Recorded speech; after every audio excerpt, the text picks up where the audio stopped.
5 seconds remaining. Dire team ban.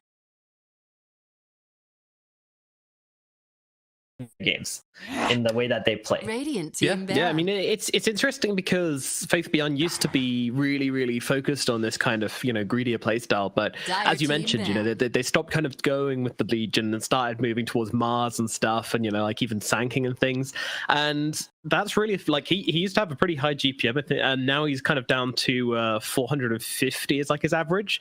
Meanwhile, you look to the 10 other side with seconds Vici and remaining. Old11, he's a really high GPM Radiant team offlaner at 530. Now, granted, he does like playing Doom, which is certainly going to buff that up quite a bit, but it is still an interesting comparison between the two teams and how they allocate their resources. Yeah, I mean, Doom. I just want to throw out quickly that my wildcard pick for this series is Visage as well. Dire team I ban. want that'd to be see great. Visage. I want to see some Visage so badly. That hero has been so bad. You sleeping, Radiant team Theben? pick. Visage, what's wrong with you? That's I a think it's fun to snoozer hero. watch. That is a Fun to watch. snoozer hero. No, It's no, support though, not core. Okay, Sorry. the I only should've- time Visage was a fun hero to watch was when tri-lanes existed. 10 seconds That was a remaining. badass Visage. That's You go not into the fun, though. tri-lane, you blast 2 spells, Visage gets 5 full seconds charges on remaining. his soul assumption, he just destroys someone with like a 300 damage nuke level 1 or something. That was fun. Radiant man. team pick. That's not fun because Visage just used to win the tri-lanes all the time. Exactly. It's fun to play. Ooh. Early It was gyro fun to pick. play. And Nyx too. This is something that we didn't see in our first Dire series team that pick. we watched, but second series Yes! was banned and now it's out. What? Oh, there it is. There it is. These guys are not holding back. Theben's a non-believer. The unpredictable, right? It said something, they're gonna bust out something that's unpredictable. There it is, the Pudge. 10 seconds remaining. That is definitely something that Vici were not gonna contest, but 5 gotta take it seconds now, I remaining. guess. It's like Dire team make ban. Vici Timber saw. counter the Pudge, and then you counter all the counters that they use to counter the Pudge with. I just need everyone in Twitch chat to know that Bcop's screaming for Pudge techies in the Discord chat at the same time. Which honestly, I mean, Jinky has played it 10 historically, seconds so remaining. it is possible. Yeah. There you go, Pudge Techies, I'm out. 5 seconds remaining. Where are you going? You got nowhere to be. Oh, I'm going to go watch on my 4K screen downstairs. Get the proper HD experience. Oh, that's what you meant. Okay. Can we talk about Pudge though quickly? Because I do think this hero is can be legitimately okay. I think not first phase Legitimately potential. okay. Well, because people think it's dog, right? It's like people think it's awful. Okay, but I don't think it's awful. I think it has a place in the game, but I wouldn't have prioritized it as highly as this. So, the shard is like the Radiant biggest thing team about that ban. hero, right? Yeah. In that you have the It's save, an and insane save. it's huge, and you can have double save because you have hook as well. So it can be really strong. You can flex it between, I think, POS3 and POS5 are the main two, and I think Gyro Pudge is a Dire team really strong ban. lane because you have the rocket to set up for the hook as well. There's lots of cool True. things you can do with that hero. Yeah, I mean the hero has definitely has potential. The only thing about Pudge is Radiant team ban. you need to get to 20 minutes before you have that next stage of impact, apart from the laning stage and the roaming Dire that you can team do. ban. So it's like a 10-minute window where it's hard for you to find things on the map for you to accomplish. But I do Hit hook agree. So you don't. Yeah, exactly. You 10 either seconds remaining. hook so you don't, and then you're just Radiant very team sad ban. after. But at 20 minutes, you're right. You get that shard. There's a save factor. That's nice. I like Pudge against Faces Void. You chrono, you hook somebody out. That's sweet. But it's none of that situation. You talked about how they picked it early, but I think you want to reserve your key 10 heroes seconds later in the remaining. draft, so that you're countering more things in the draft. Pudge doesn't really counter 5 anything. seconds remaining. I really like DP Pudge, but they've just banned DP on LGD, which makes me very sad. But DP Pudge is very funny because the ghosts keep going when you're inside the Pudge. So you can literally just eat the DP and run at the enemy team. Yeah, but then Radiant team now you ate the DP and you're running away. No, you're Like, running in. When you run in, you're dead. They're You're not running away. Pudge. Pudge is not even tanky. It is a No, support. let's go. Just get a That's 'cause fluffy out. You'll be fine. That's only because you'd never get any kills on it, Theben. When I play Pudge, Oh wow! I get so much strength. Damn. Right? You got me 10 there. seconds You really remaining. got me there. Dire team pick. So, Nyx Timber what do they pick into it? They're going to go for the Hoodwink. Okay, yeah, could have seen this one coming. Sure, Hoodwink is good right now. That's the main takeaway. I mean, that's a way to hit the hooks, right? You just pin them to a tree and they're stunned. 10 seconds remaining. Yep. Also some break for the Timber Saw, which 5 seconds it's not remaining. necessary, but it helps sometimes. Stop them getting them stacks, which can be pretty annoying, especially against a gyrocopter. And yeah, it still means they can flex the Podge as well, which is really nice. Yeah, Last two LGD, picks. they're the type of team that's willing to put the Hoodwink at the 5 as well if needed, or the Pudge at the 5. Like right now, this Pudge could be 3, 4, 5, and so can the Hoodwink. Even the gyrocopter, because gyro 5 is also good. So it's interesting because they're just flexing everything. This gives me Wings vibes right now, which kind of makes sense because they have 2 Wings players. It's funny because we had a conversation yesterday about how B Cup absolutely despises it when someone calls a team a Wings style team. Especially LGD. Grimstroke. It's going to be it. Alright. I mean, I don't really see much of combos here with his ultimates, but the Inkswell's certainly looking really, really nice with the Nexus and the Timbersaw. 10 And that's really seconds what the hero is remaining. about. Yeah, I mean, you have so much aggressive potential with this support duo as well, Dire right? If it team is pick. Grim support, which it probably will Oh, be. and the shard to break people out. Oh with these my stuns. god. LGD, okay. I mean, we asked for one thing that was a bit different. You know, they've given us 2 so far, and there's still 1 pick left. They watched RNG's game and they were like, we can't let these guys become the new 10 cool seconds kids on the remaining. block. We've got to do it. Quickly, pick Pudge and Ricky. 5 seconds remaining.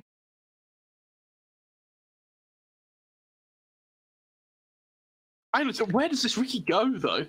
Are they playing, like, Gyro 5, Ricky 1? Or are they I don't playing know. Ricky 3? I don't know, but they've picked it 3 times this patch and have won every single game with it. So, GG, I guess. Oh, okay, go next. Fair enough. Go next. Dire team Oh, one thing I just ban. realized as well, Grimstroke with the shard versus Dismember and Homing Missile and all that stuff. Beautiful. Well, Yeah, it's there's a pretty good. hero we see sometimes, Magnus. Yeah. Yeah, usually in the hands of LGD, but Vici gonna take it for a spin. 10 You know, I seconds can stick to remaining. analyzing Vici and, like, you know, because they're still in my realm of 5 seconds remaining. knowledge. And you guys take over LGD. Seems Radiant a team bit more ban. suitable, you know. I'm sure you have experienced Ricky and Pudges in your games. Yeah, you saying the Pudge Ricky draft is more on our Dire level? team ban. Well, you're right. but- Absolutely correct. Yeah, bang on. But yeah, this Magnus, like, you know, Vici has always enjoyed playing these kind of drafts with 10 seconds remaining. Mag getting the harder carry, you know, delaying the game, letting their 5 hard seconds carry remaining. do his job later on. I think they got a lot of options, and Juggernaut was a very good ban for them. For LGD, that is. Yeah. I mean, what's good? I mean, I do think you need to think about the Ricky here. Mhm. What are good carries against Ricky? Because you want something which doesn't really care too Phantom much about Assassin? Smoke Cloud. I think It's PA is PL. great. What'd you say? Is PL okay? PL? No. You don't want to play Magnus and PL Radiant together. team ban. Like, they're just not good together, I think. Okay. I think Phantom Assassin is great. I feel like Lifestealer has a lot of potential in this game. It's good against. Unfortunately. LGD Right, it is banned it. banned. That is true. I thought about that. I mean, the moment I see Jug, I'm always looking at Lifestealer because that's just my ape 10 brain going. seconds remaining. Dire team Magic pick. Community? Q. Yeah, that's. Yeah, that's Well, this PA could- banned out. This could be the position 1 Magnus as well, which like they have done, right? What would you pick 2 then if you were going to do that, though? I mean, like, 10 seconds remaining. They could pick another mid hero. 5 seconds. They did Dragonite remaining. the last time. They had a Dragonite in the draft Yeah, Dragonite's one of the best heroes. Radiant Isn't team he? pick. Storm Spirit. as a storm. Okay, yeah, it's gonna be the position 1 Magnus, guys. Nice. I like this. Get the Echo Choose Saber, your get the hero. Blink, follow Oh an my absolute God. storm, but LGD respond with the Wyvern. It's the mid Wyvern. right? And No, it's going to be offlane why is Arme Wyvern, playing Pudge? mid Ricky, and carry Put. Oh no! I love that they're playing Gyro 5 Pudge 1. That is some top tier gameplay to me. This is unbelievable. And it's a Pudge against Timber too. Actually, it's not that bad. He's got pure damage, right, with the hook. So you can, and you have magic damage too. So you're not too affected by the reactive armor. You can kill the Timber in the early game as a Pudge. But this is just absurd, guys. I like to think that they've got a giant wheel in their boot camp with all the heroes on it, and every single time they just go, right, position 1, what do we want? Spin the wheel! Oh, it's Pudge! There we go. Here you go, That's a big wheel with a lot of heroes. What they've done is, they pick 5 heroes that can play any role, and then they all do the dash, like, slash roll thing in chat, and they all they all pick their hero based on that. Yeah. All right. Well, I'm not even going to ask your guys' predictions because I don't really think there's much. I don't really think there's much point because this is just lunacy. I mean, is there any kind of reason or rhyme in this LGD draft that you guys can see, or should we just get into the game and see what the hell is going on? I think they have some ideas as to what they're doing. They just want to fight. Maybe they're using this as some kind of like a team building activity for them, this tournament exercise. Yeah, well, if we can win this, then we can win anything. Yeah, just pick like a bunch of killing heroes, just like let's just run around, kill shit, and let's find a way to win the game. You know, with these heroes or something like that. Like there are teams that do that, and you know, it kind of makes sense right before TI. I can't really say that they had some kind of solid strategy because Pudge carry is not a real thing yet, so you never know. It's a trustful. It is a trustful game. Alrighty, well, for this trustful game, we'll trust your ears with our casters, who are going to be B-Cup and Mo Farah to take it away with this game. It's LGD versus Vici Gaming here at the OGA DotaPit. Take it away, boys. Ooh, ooh, ooh, ooh, ooh. I cannot wait. I can't wait, Mo. B-Cup, why is Theban a non-believer? I don't know. But I will say, I had to go back and look at, like, because Ame's got 2 profiles on DotaBuff. Right, okay. So the one he's currently playing and like his old profile, and I had to look at both those profiles to check his Pudge stats in pro games. Let me guess. He has played 2 games. What's the win rate? 50%. And the last time he played a pro, I don't even know if this is safe lane Pudge because I'm looking at the roster. I assume it was. It's such an old game; it doesn't really have like great stats. But I think it was a carry Pudge in February 12th, 2017. That's not that long ago. But it was some rando like pickup league, I guess, because it was Ame, ROTK, Mugi, Just, and a guy named Happy. But he did win that game against SCCC back in the day. Are you ready? There it is. There's the hook. And there is first blood for the carry Pudge. I think Storm's in trouble. Well, he might be dead here too. Hook off cooldown in 2 seconds. He's got it. And there it is. Double kill for the Pudge. Where you at, Theban? I can't hear you. This is it. It's time. Pudge 1. Pudge 1 fans, rise up. Your pubs have all just been ruined. Literally, in that singular moment, they've just all been ruined. I will say the Pudge axe is pretty good against Timber, though, because it reduces healing, right? Which is quite nice. That's a small little niche thing. It was my special little thing. I'm kind of wondering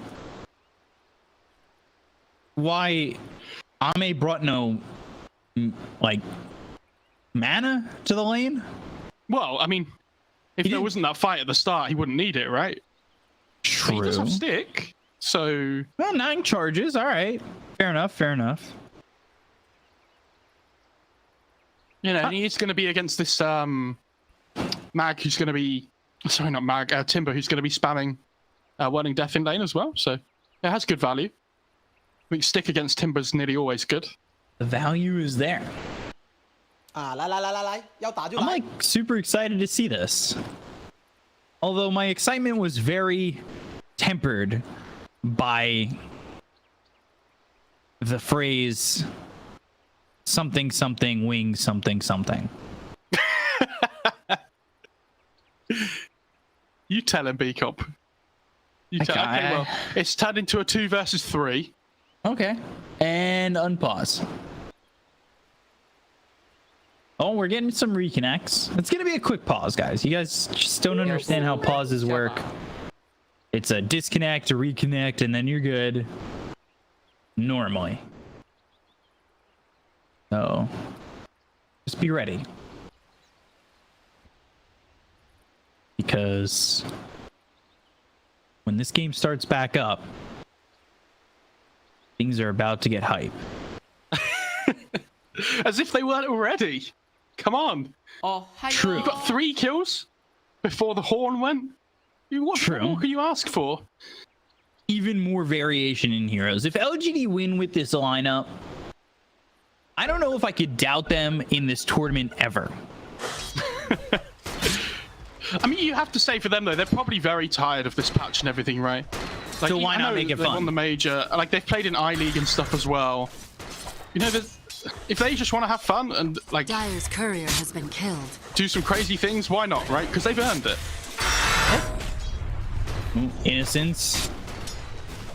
Is he in trouble? Not looking like it. Although Pudge about to hit that level 2 mark. Feels like it's been slow to level 2, but that's because of the pause. Just kind of pauses sometimes feel like they throw off my like internal clock of where everybody should be. Yeah, I get that. So now he's got Rot, which is great. Nothing to say Oh, that's on this mid Ricky. You said he was dodging remnants with the tricks of the trade. Okay. It's pretty cool. Yes, they both have 10 CS. Like the Ricky's doing okay. Is this a shard kind of game? Sweeping dart into like a hook? Yeah, it's pretty good. I mean, you probably don't go for it first though, right? Like you go for this like diffusal, probably another item, and then maybe you go back for the shard. But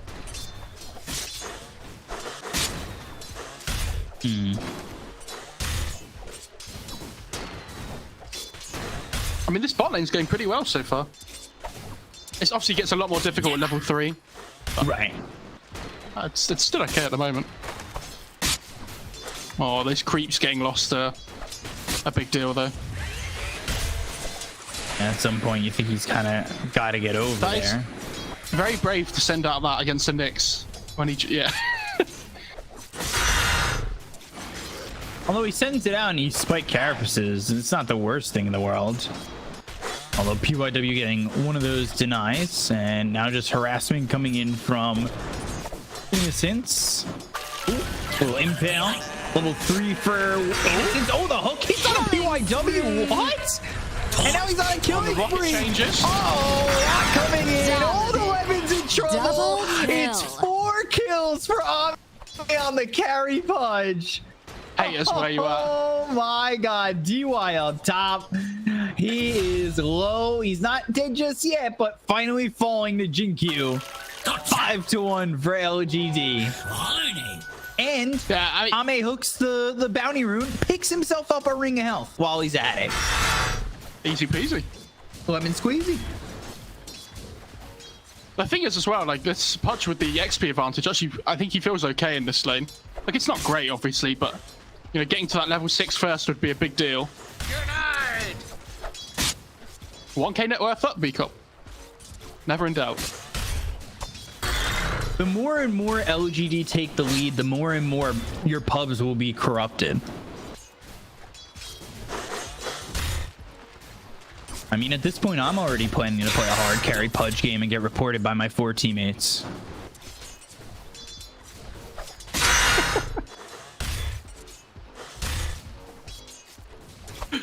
Oh god, look at his net worth. Yeah, 2600. He's up there. Jesus. He's ready to go. Unreal. What a fun game. This is what I was asking for before the series, though, you know? Yeah. Just do something crazy. Why not? You've won the major. You know, you got nothing to prove. Like even saying, if you can win with this lineup, you know, what you can win every game forever. Yeah. If you could dodge a ball or dodge a wrench, you can dodge a ball. I mean, their lineup is what I thought they'd play roll for roll. Apart from I thought they'd swap the gyro and the pudge around. I thought they were going to play gyro 1, pudge 5, but oh no. But this is better. Yeah, this is better. This is better as Poyoyo falls up in the top lane. Inkswell won't land on anybody, and LGD have themselves a 6-1 lead. This is the kind of lineup and position allocation Dyer's for heroes top tower is that under maybe attack. you'd get fined in another MOBA for. Pokemon Unite. I mean, just Twitch chat, forget everything you know about Dota.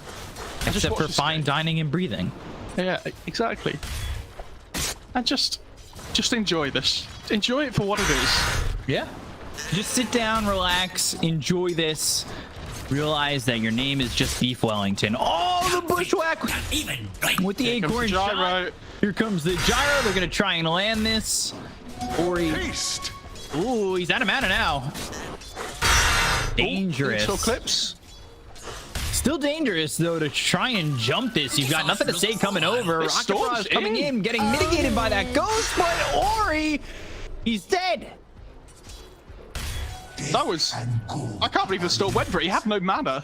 Yeah. I know he had bottle charges, but even so, that was pretty wild. Maybe not the play. Maybe it was though. Well, I don't know about that. Radiant structures are How's the fortified. spot lane going? Tim's almost level 6. I assume Pudge is almost 6 as well. He's a fraction There you go. away, and now he's got the dismember. He's dismembering. He's got the rot, and that's it. Cool. All right, got it. Nailed it. You just want to use it to harass in lane as soon as you get 6, really. Like people, people would say, oh, you know, just hook dismember kills. Like that's what people do, right? But dismember's just a really good harassing tool as well. Early on, if you're playing Faith core, Beyond, he's got Winter's Curse, and Faith Beyond is this off-lane Winter Wyvern with a Falcon Blade. Winter's Curse onto the Timber, and Timber, he'll go, he'll fall over and die. Why to fall in the grave, but they've got the Dismember on the DY with the Rot. That's a mega kill streak here for Ame. what is happening? Four-man rotation bottom, that is what is happening. Storm. Hook. Off cooldown, not gonna matter. They already got the kill on the Storm. Now they're gonna look over at PYW. Is this a full team wipe in the making? No, because Magnus is still top. But oh, okay, all the skill shots missed. Never mind. Incredible though. What a game. 5-0. He's 5-0. What I love is that we've had 2 series that have been quite slow so far, right? A lot of the games didn't have a huge amount of kills in them. You know, the first few minutes had quite a lot of action, but then it slowed down a lot. This game will not be the same. This game will bleed. Yeah, there will be kills everywhere. Dyer's Ori going in? tower is under attack. Ori going out. Ori in trouble. Nothing to say. Sticking with him. You let the homie missile hit him. Glorious thanks. Oh. Dismember, sharpshooter, and a kill. Ame now unstoppable. See, you guys all think Timber counters Pudge in lane. Look at the net worth. Dyer's bottom just- tower is under You attack. can't be more wrong, guys. Yeah. Look, this is what teams need to do against Timber. They should have been picking Pudge all this time. We didn't realize. LGD was still Till today. figuring out the meta. You guys were all in chat saying, but Timber counters the Pudge. Well, now we know whose MMR is really small. Says guy with smallest MMR, including chat. Look at the double Falcon Blade from Wyvern as well. Yeah. Oh my god, what is this? I mean, that item's really good value, though, right? Yeah. Like HP, damage, and mana? Sure, but 2 of them, yeah. I mean, okay. One for each hand. Bushwhack. And there's the hook. Sharpshooter! Oh, they got the damage, though. No, they got him. Simple, really. It's another kill for the punch. Oh, Ori? He's fine, he's fine, he's fine. He wants the courier. Has been killed. No Okay. way. Dire Okay. structures are fortified. Old 11's like, oh man, this game couldn't get any worse for me. I'm gonna kill these guys. So sad. Oh, hey, Magnus is doing okay. Taking a lot of damage from Fabian, though. Double Falcon Blade. Well, I mean, Arctic Burn, I'm assuming he's maxed it on the Wyvern, right? Oh, he's got 3 points. Okay. But, I mean, that skill does so much damage. This is what we were talking about earlier on in one of the other series. I can't remember exactly which, but, I mean, that item... Sorry, that skill is crazy. Especially against these tanky strength heroes like Magnus and Timber. Arctic Burn just rips through them. You just go Ags here. Well, he's gonna go Blink, but I was kind of hoping that Ame would just go like straight Ags. Well, he's not really the one, though, is he? This is... I talked about this in the first series today. When you have 3 position 2s, it's so cool. And they have, like, Wyvern, Ricky, and Pudge, right? Curse is available. He was looking. DY, Inkswell, not gonna matter. He'll end up dead to nothing to say. He's on a killing spree, and there's the Blink Dagger picked up for Ame.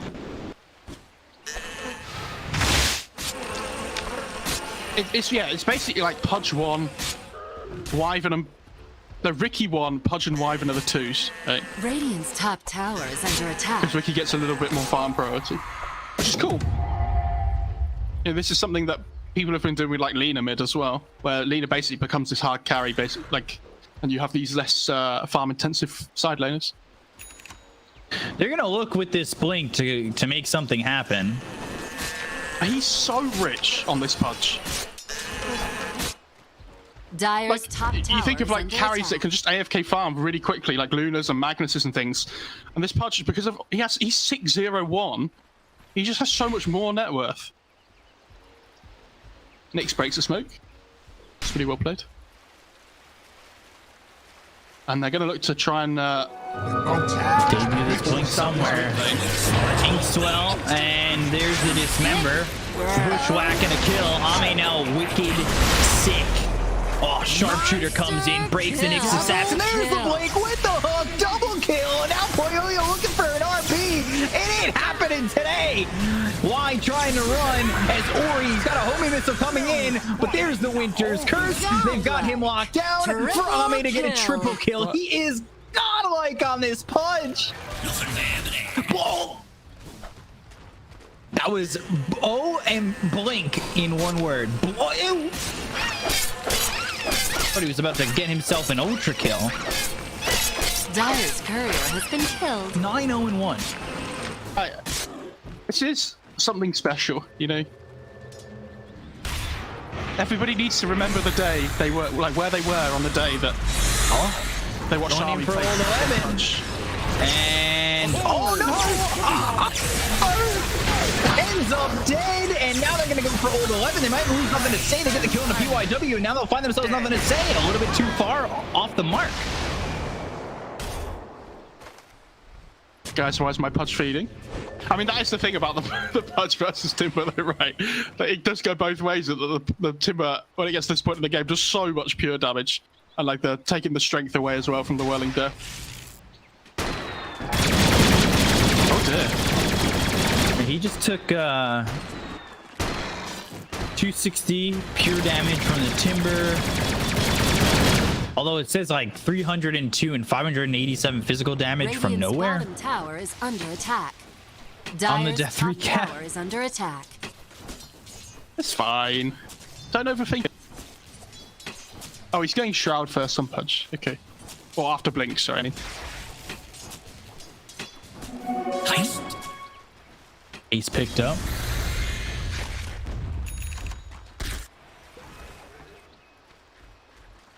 Radiant structures are fortified. Blink. Carapace, Bushwhack, that lands, but they've got the silence on the Ame. He's still working with that haste. He can't hit a very slow target. Now the Intel comes in. He's got the storm coming through, but the Winter's Curse should save him. Ame thinking about going back in on this. There's the blink into the dismember. They've got the Inkwell RP coming out onto Ame. He'll end up dead. And the Whirling Death, they had the damage to get the kill, and now can Vici get out of this because they've lost this storm. Call down coming through. There's the kill on a DY, making a third, maybe a full team wipe if they're not too careful. Old 11 right into the rocket barrage, and Old 11, he's surviving the Poyo wall. Triple kill for nothing to say. Old 11, oh man, getting another kill on a nothing to say. So there's 3 heroes that survived that fight: the Timber, the Wyvern, and the Hoodwink. Over here now. Those are the heroes we thought were going to survive. Going in on a Faith Beyond. Looking for an Axe, by the way. Hook avoided by Old 11. That was pretty slick. I think he tried to hook the Wyvern, though. And he stopped moving because he healed himself. Maybe. So from 9-0 and 1 to 9-2 and 5. Easy. And now he's going for the Axe. Did you see how much damage the Whirling Death did to the Pudge, though? It's ridiculous. It's a lot. It's a lot. It's so much.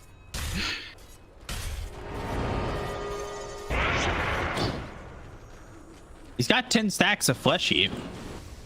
More strength to take away. Bottom tower is Yeah, under attack. Easy. He's running pretty low right now. Yeah, he is going Axe next. Dire's top tower is under attack. I honestly thought he'd consider going BKB first and then go back for the Axe because of how much a threat this Timber and everything is. But he wants the Axe, baby. Dire's top tower has fallen. Diffusal for Ricky coming out on the Courier. The finishing touches to that. We've got 3.5 minutes until Shard is available. We'll see if he picks that up for the Sweeping Dart. Radiant's bottom tower is under attack. Dire's middle tower is under attack. They really need Diffusal this. could be a big difference maker. Yeah, it could. They really need this mid-tier 1 as well on LGD. Radiant's That's kind of what's been their bottom big tower is under attack. downfall at the moment. They don't really push buildings very well, though. They have a Pudge, Ricky, Wyvern course. Radiant's You know, bottom tower is that'd be under their worst attack. enemy this game.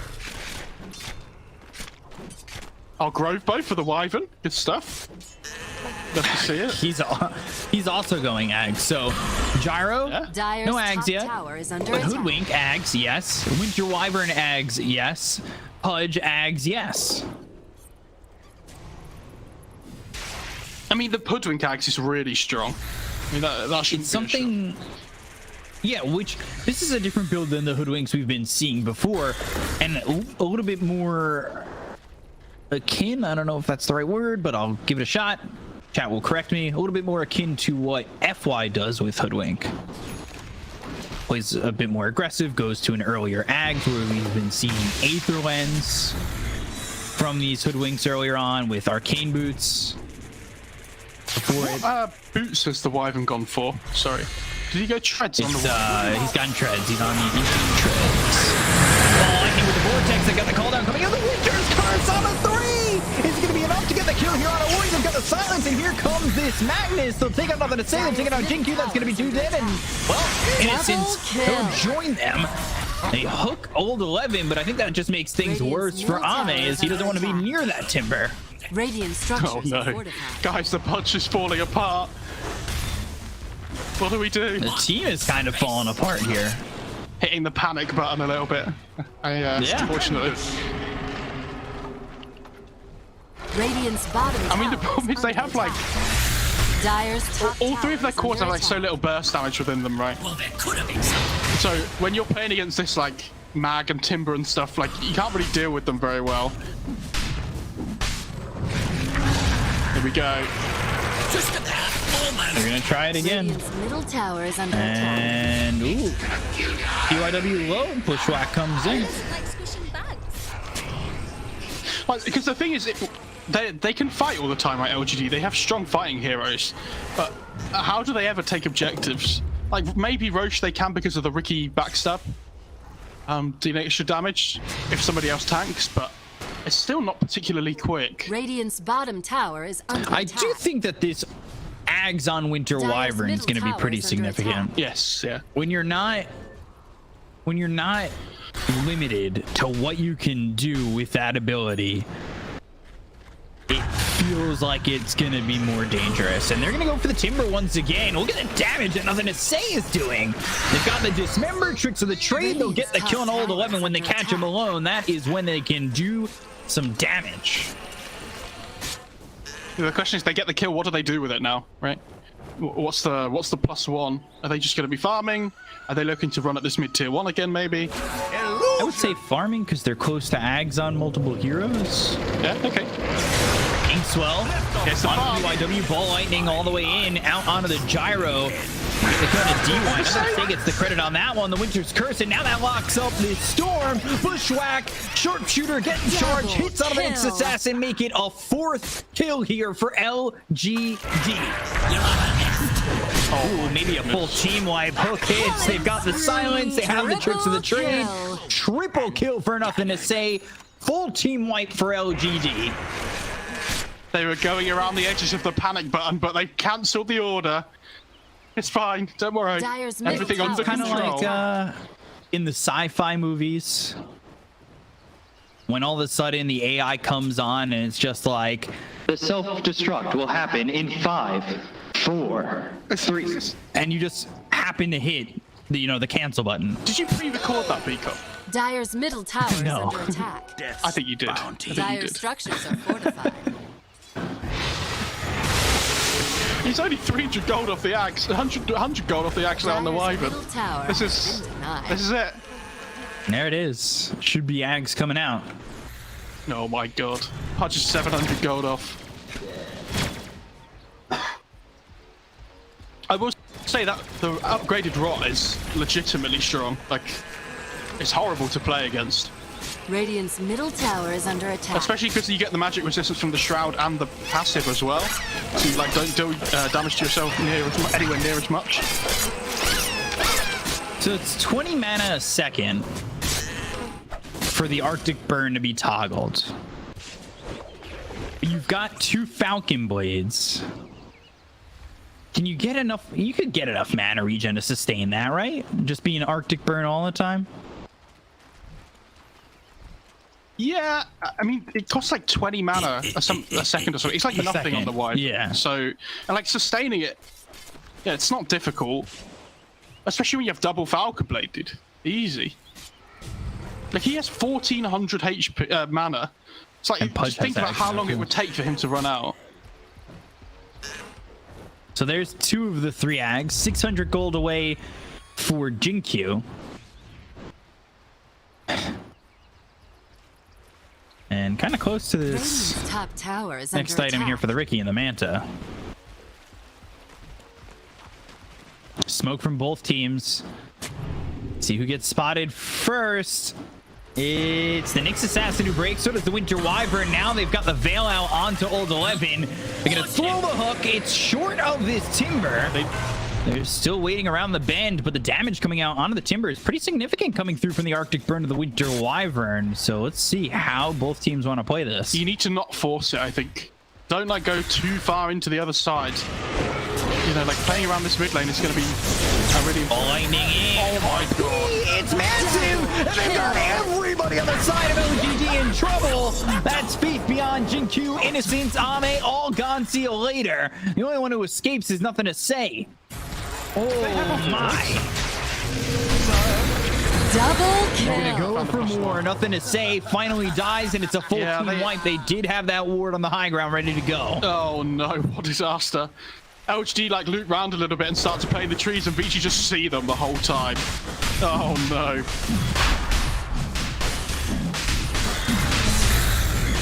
What a disaster. That's not that.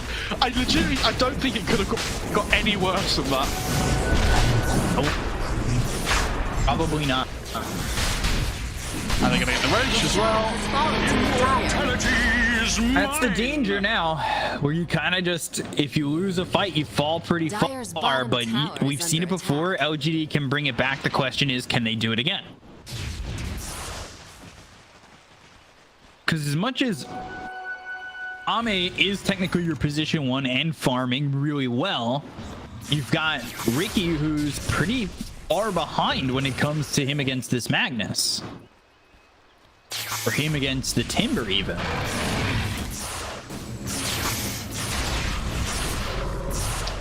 Yeah. They don't farm their way back into the game, do they, on LGD?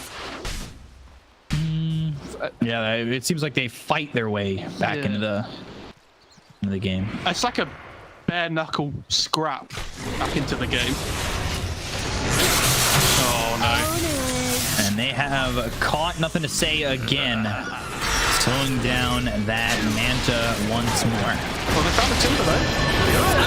Might be able to get the kill. They will. 11 goes down. They're going to ball lightning all the way in. They've got the Soul and as well as the Phantom's Embrace. That's a silence on 2 of these heroes. POW comes in with a 2-man summon. They've got the Winter's Curse for the save. It's going to be enough though. Damage. Bushwhack. It's there. Onto this Storm. They've got the first life out of his hands. Here comes Poyoyo, who does have an RP. Might want to just throw it on Ame, but won't be able to do it in time. Definitely had an opportunity to do so. Just never threw it. Maybe not sure he could get that kill afterwards. I mean, Storm commit his whole mana pool to jump on the Ricky and then get to that fight, basically. So when he got there, he's like, yeah, just kill me. Right? But they use the curse on the Nyx instead. So the Nyx dies and then the Storm still has no mana. Oh, they caught themselves a Grimstroke. EY is dead. Here's the bare knuckles fight, you know? Yeah, pulling it back little by little. 50 kills in 26 minutes.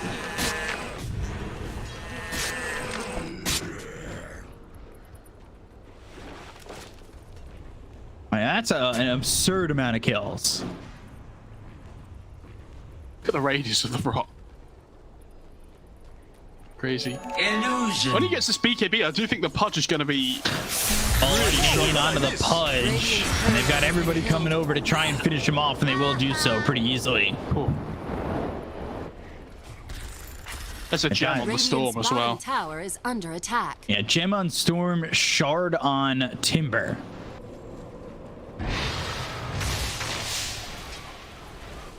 So we'll see how Timber can persist. Radiant's top What tower is LGD under can kind of attack. do about this. Radiant structures are fortified.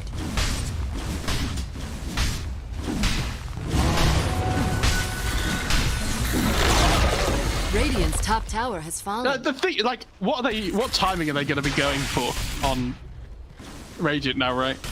Right. But I mean, the one thing you can say about Vici's items, they don't have that like hard one, right? They have the 3+2s as well, effectively. So, it's not like a foregone conclusion that going into the late game, Vici is stronger. I actually think when Pudge gets BKB, like I was saying before, he is incredibly difficult to kill. As long as he gets the BKB off, of course. So they don't really do great physical damage. It's only the mag.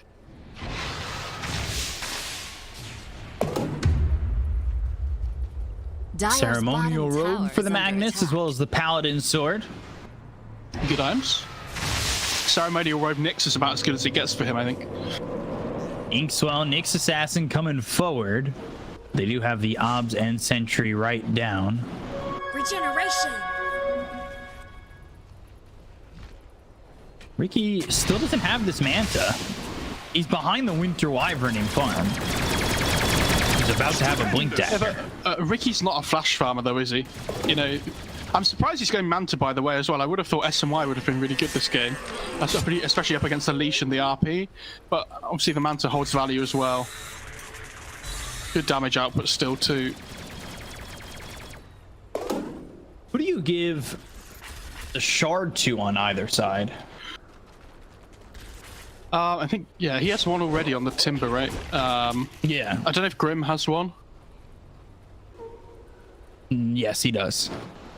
Radiant's bottom tower is under Maybe Storm? attack. And so does Magnus. Magnus has Horn Toss right now. Oh, of course he does. Hell yeah. So LGD going to buy their own gem here? Does LGD give the Shard to Ricky if... Oh yeah, I mean, you have to, Radiant's right? bottom tower has fallen. I think the sleeping dart just makes you too strong, right? Yeah, it is very, very good, the dart. It's basically just taking someone out of the fight for a few seconds. I mean, the Podge Axe is pretty good with the save as well, but you kind of want to be using that spell aggressively, especially when you're playing core. Right. Magnus has a Daedalus now. Oh, there's the physical damage then.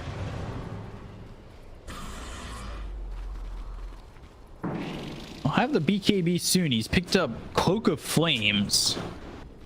And he's just 300 gold away from having that BKB. Nothing to say, he's going to be spotted in trouble, and they've got the silence down as well. Winter's Curse. This is going to be enough to save. Nothing to say. He's going to blink over to the side. They've got the homing missile coming through, but there is the ball lightning all the way through.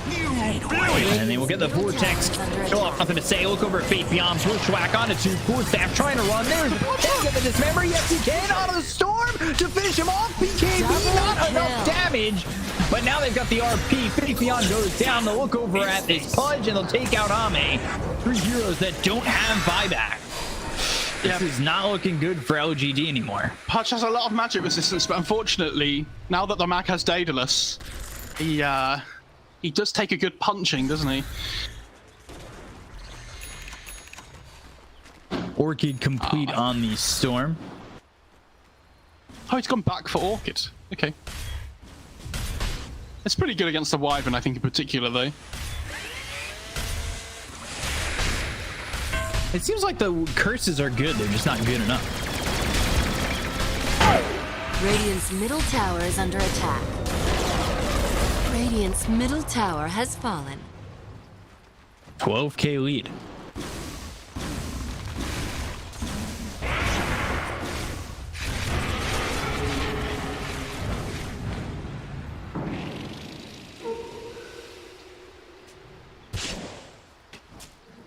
Yeah, they're going to look to try and take the map a little bit back here with the gem that they picked up earlier. Hoodwink holding onto it. Nothing to say, showing mid PYW nearby. And Roche potentially up in 35 seconds. If LGD can somehow get their hands on Aegis Cheese and Shard, certainly puts them in a decent spot to kind of pull it back a little bit. But again, we talked about how they're not going to farm their way back into the game. They're going to have to brute force their way back into the game.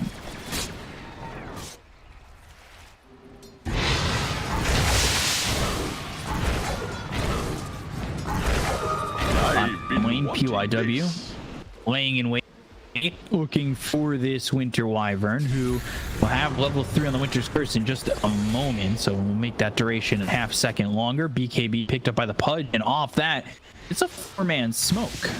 Roche is back up in 22 seconds, so we'll see who catches an eye of this first. What have we said about second Roche? Speak up. It wins the game. The rest of the game doesn't matter. If you win the second Roche fight, all of a sudden everything is just completely different. But they've got the Lotus Orb. It's still going to be enough damage. The Bloodstone is top. They've got the Leech on too. Sharpshooter comes in, but they'll take out Innocence. Blink Strike all the way back in as Ame is going to be hit with the Phoenix Embrace. They've got the Silence Fate Beyond taking out the Storm as well as this Timber. They'll find themselves Ame, make it a third. That fight would have been really good for LGD if they got to the Timber before he got Lotus off. But unfortunately, the Pudge used Dismember and it got reflected back onto him straight away through his own BKB. Obviously, because Dismember's BKB piercing. And then all of a sudden, they just don't have the damage to kill the Timber anymore. And the Storm finds the Wyvern in the backline. Yeah, that's going to be second Roche towards Vici. And it's not looking good for LGD. Down 15k, and you know, you kind of would like them to make a move to try and steal this Roche, maybe do something, but it's almost impossible. Roshan has fallen to the Dire. Immortality is mine! This is like a bare knuckle scrap fight, but you've only got one hand now for LGD. Death's bounty. I think you have no hands, you have just feet. Oh no, the Knicks saw the Ricky. Let the fun begin! And they've got him. Ownage. Nothing to say, ending up dead again. I feel like the Wyvern's net worth hasn't changed in like the last 5-10 minutes. It's gone up about 1,000. Yeah.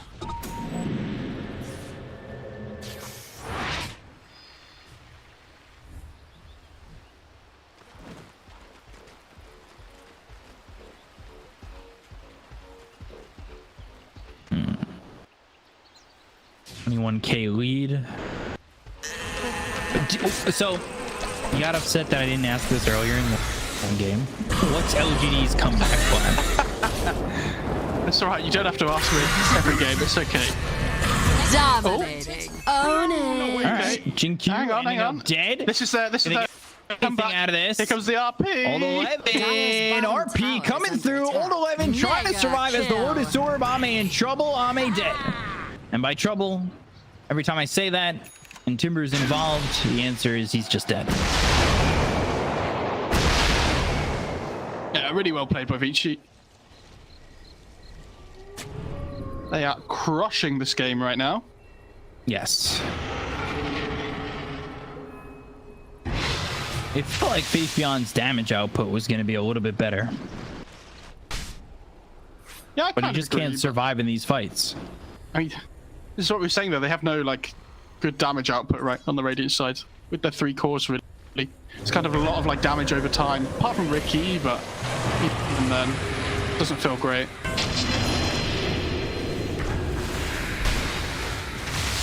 Silence again. Homing missile coming back. That'll hit onto Innocence.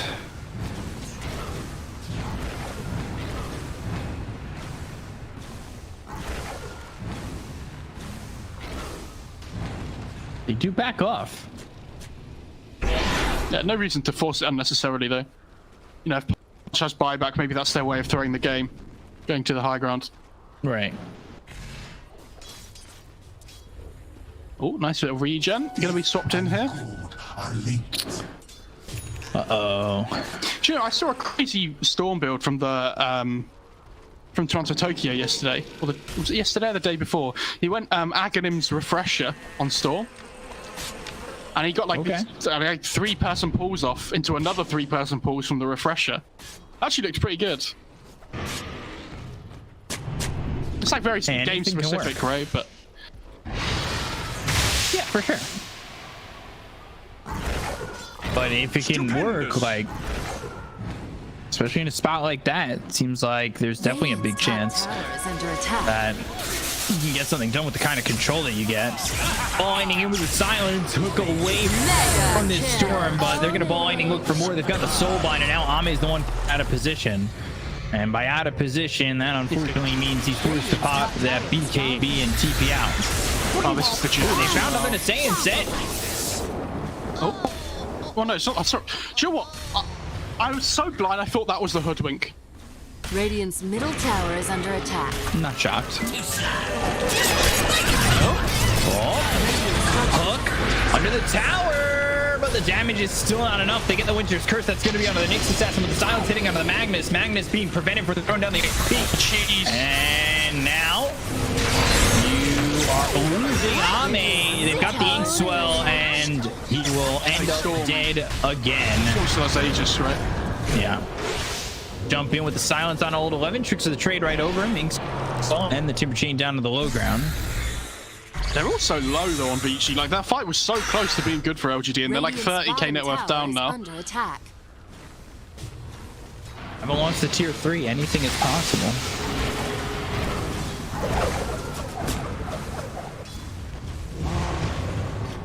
I say if any game's gonna have a 30k lead get ousted, it's this one. Radiant's top tower on attack. Or not. Ownage.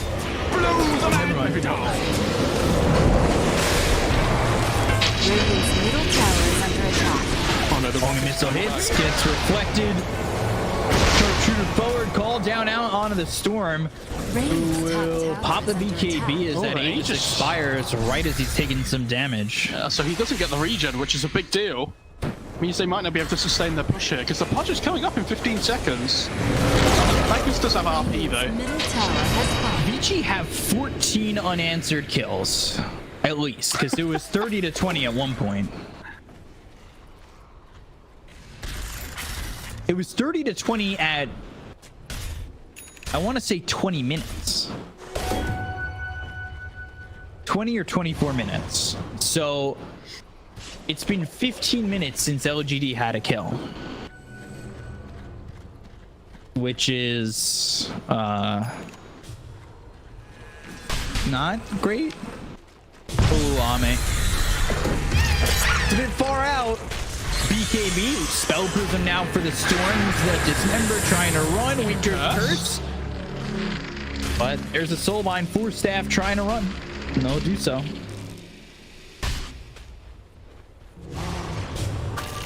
Yes. Wait, this overwhelming blink as well.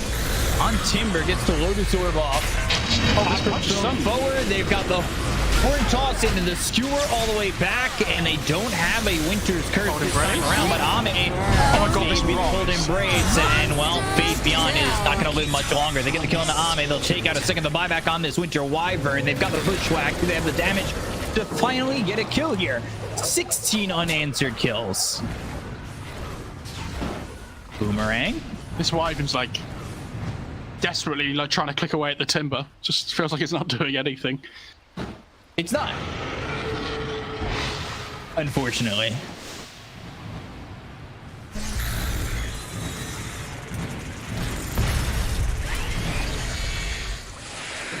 That's a cute little play. And here comes the homie missile back at you. This is Innocence's whole game, by the way.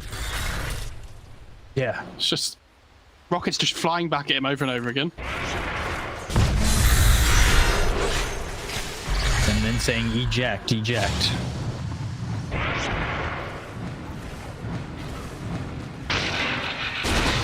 Don't worry, Ame's up in a second. Radiant's top tower. It really is does under feel attack. like Vici is squeezing the life out of LGD, doesn't it? Like ever so Yeah, they're slowly. not going high ground on purpose. It feels like, oh, you guys want to play safe lane Pudge. That's what you want to do? Yeah. All right, well, we're going to squeeze you in the last week. Very rough. Here we go, the final smoke. Let's see if we can win a fight, guys.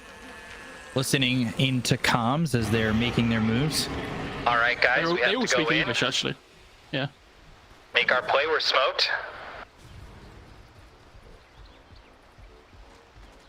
Looking towards river. And Green, Vici just holding green leader. around. Radiant's top tower. Ball lightning in, they've got the silence, and they pop the Lincolns, but now they've got the vortex, they've got the call down coming through on Ame, pops the BKB, has the cold embrace, trying to survive this one. The ball lightning all the way onto the background to get the kill to face beyond, they'll get the kill to nothing to say, they'll take out two without buyback. Now they look over at the horn toss, killing off Jin Q, triple kill there, and well, LGD will finally call GG, and Vici will take game one. So that's 20 kills without return for Vici. Yeah, at least. I'm not sure if it was 30 to 20 and like 29 to 20 and turned into 30, but it was a long time since LGD had their last kill. I mean, that felt like a long time coming, right? Yeah. That outcome. It did take a little while, but I mean, you have to remember the first 20 minutes of that game were very, very fun to watch.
5 seconds remaining. In the next game, they did fight very well. They didn't make very Radiant good plays team and stuff. ban. But at the end of the day, picks are like 80% of this game. You're shaking your head. I feel like I'm sucking the life, like the fun out of Mo. You know what I mean? Like he's Dire like, team ban. he's hyping up this Pudge, and I just shut him down right there. And he's like, Someone needs to, though. You know, he's Radiant team like ban. a small child. If you just let him do his own thing, he's gonna run around the room and hurt himself eventually. It's best to keep him under control. I'm here to spread the truth. Okay, I'm a realist. Like, no, I'm sorry. I'm just no fun at 10 parties here. seconds remaining. Anyone who says they're here to spread the truth, I don't think is ever spreading the truth. But 5 seconds remaining. I will say, Dire that I team think ban. if this was a new patch, LGD would be taking this completely differently with the vibe that they're going for, right? I think they've decided coming into this series that they're going to play this way, right? I'd be really surprised if all of a sudden they decide to pick their like A-tier drafts again, that like they were picking at the major and things. Radiant team But I pick. think think about it this they way. could, but 10 days? They're gonna play like trash for 10 days, or like pick like trash for 10 days? That's a Dire long team time pick. to like. It's gonna mess with your head, man. You know, try to like go to, I don't know, what do you think you do really well? Whatever it is, just try doing it as poorly as you possibly can for 10 days, and then 10 see how you seconds feel 10 remaining. days later. Oh, Mo, That's is me. that what you're doing with your analysis for this tournament? no, I was going to say that's what seconds I'm doing in my Dota games for the last few years, but Oh, never I mind. see. Dire Anyway, team we have the pick. Luna first pick from LGD. You know, could be a mid Luna, you know, with a magic build, but hopefully it's something a bit more sane than that. Hopefully it's going into the safe lane. In the Lunas, there, you're always tempted to pick it up. In Vici Gaming, they are going to grab their Radiant Dragon team Knight. pick. joke's on you guys. Oh. You think this is POS 1, Luna? Yeah, I'm never gonna assume anything with LGD. Yeah, you just wait till the very last pick, and even then, you wait till the players all pick their heroes before you assume anything.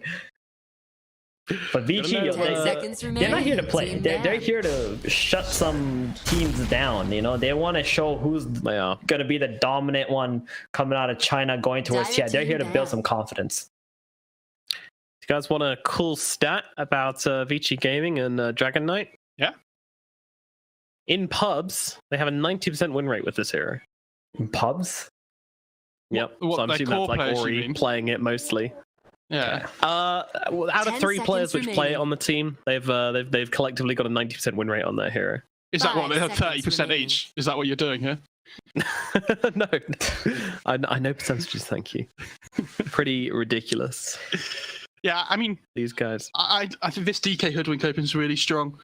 Mhm. Yeah, it's really good. Obviously, you can flex the DK, which is great. I think it's one of Vici's best heroes, this DK, as well.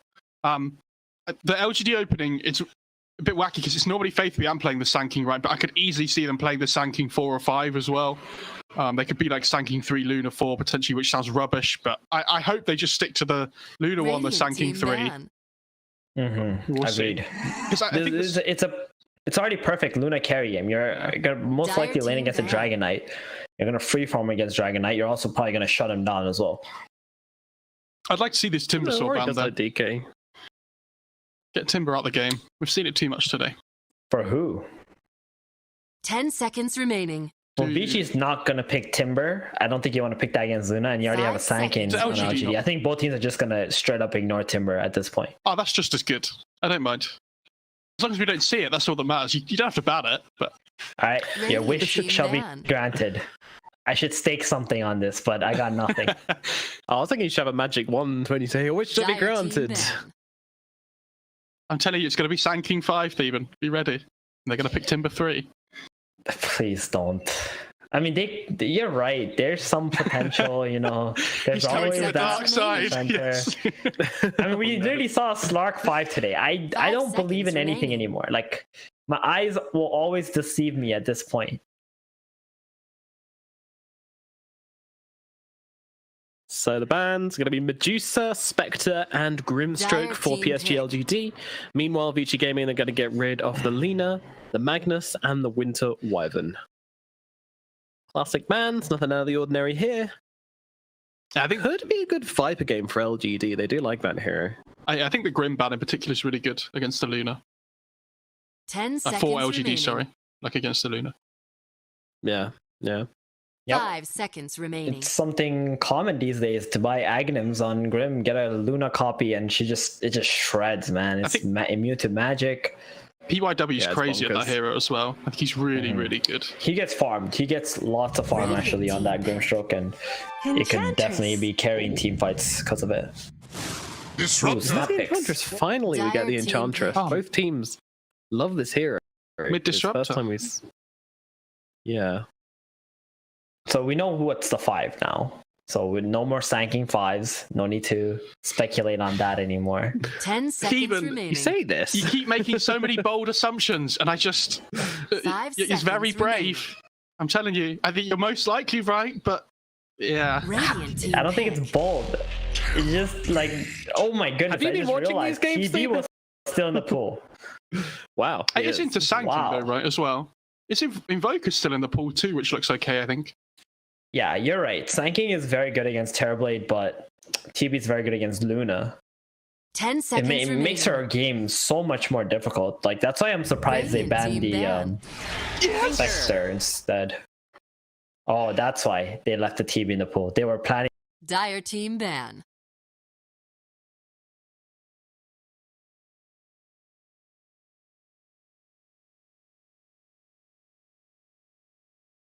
Radiant team ban.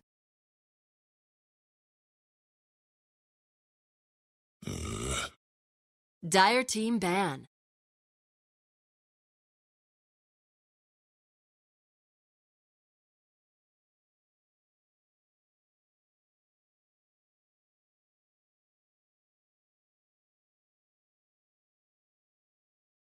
Ten seconds remaining. 5 seconds remaining.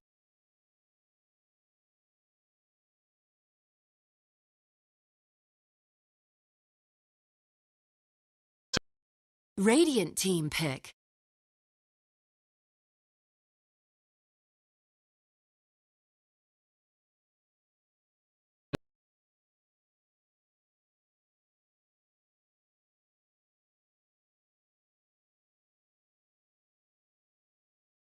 Ten seconds remaining. 5 seconds remaining.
Dire team pick.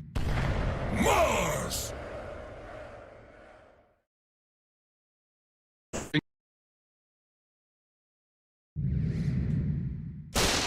Zeus! Choose your hero.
Prepare for I'm dead. battle. 喜欢。喜欢。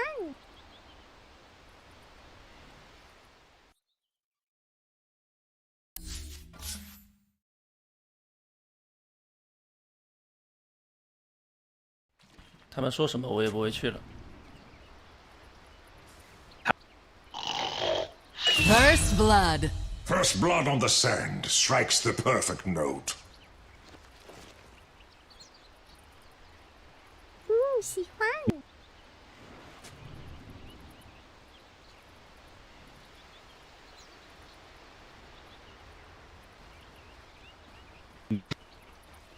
30 seconds to battle.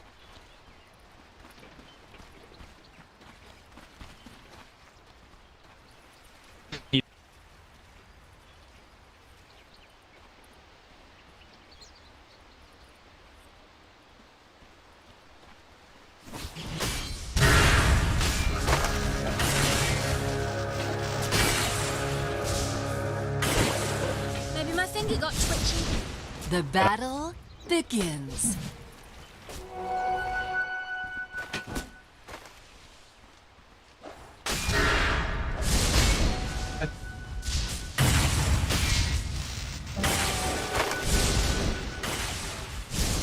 My coil runs down. I sheathe one blade in the scabbard of your bows.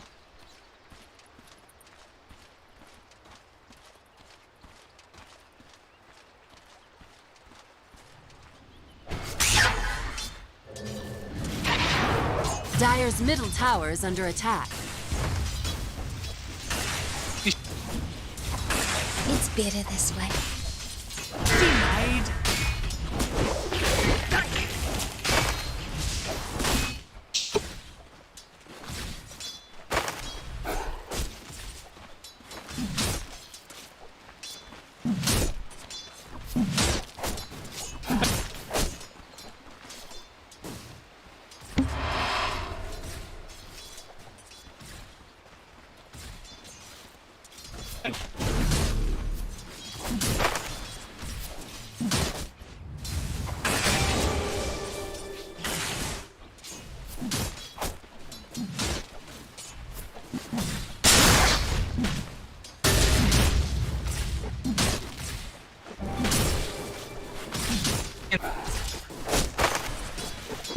Denied.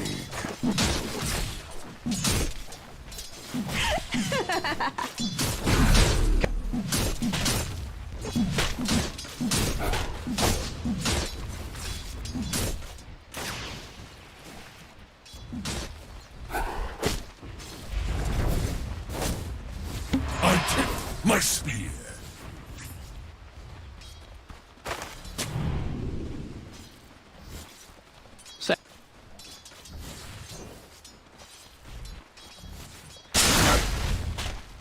Yes! Jawbreaker!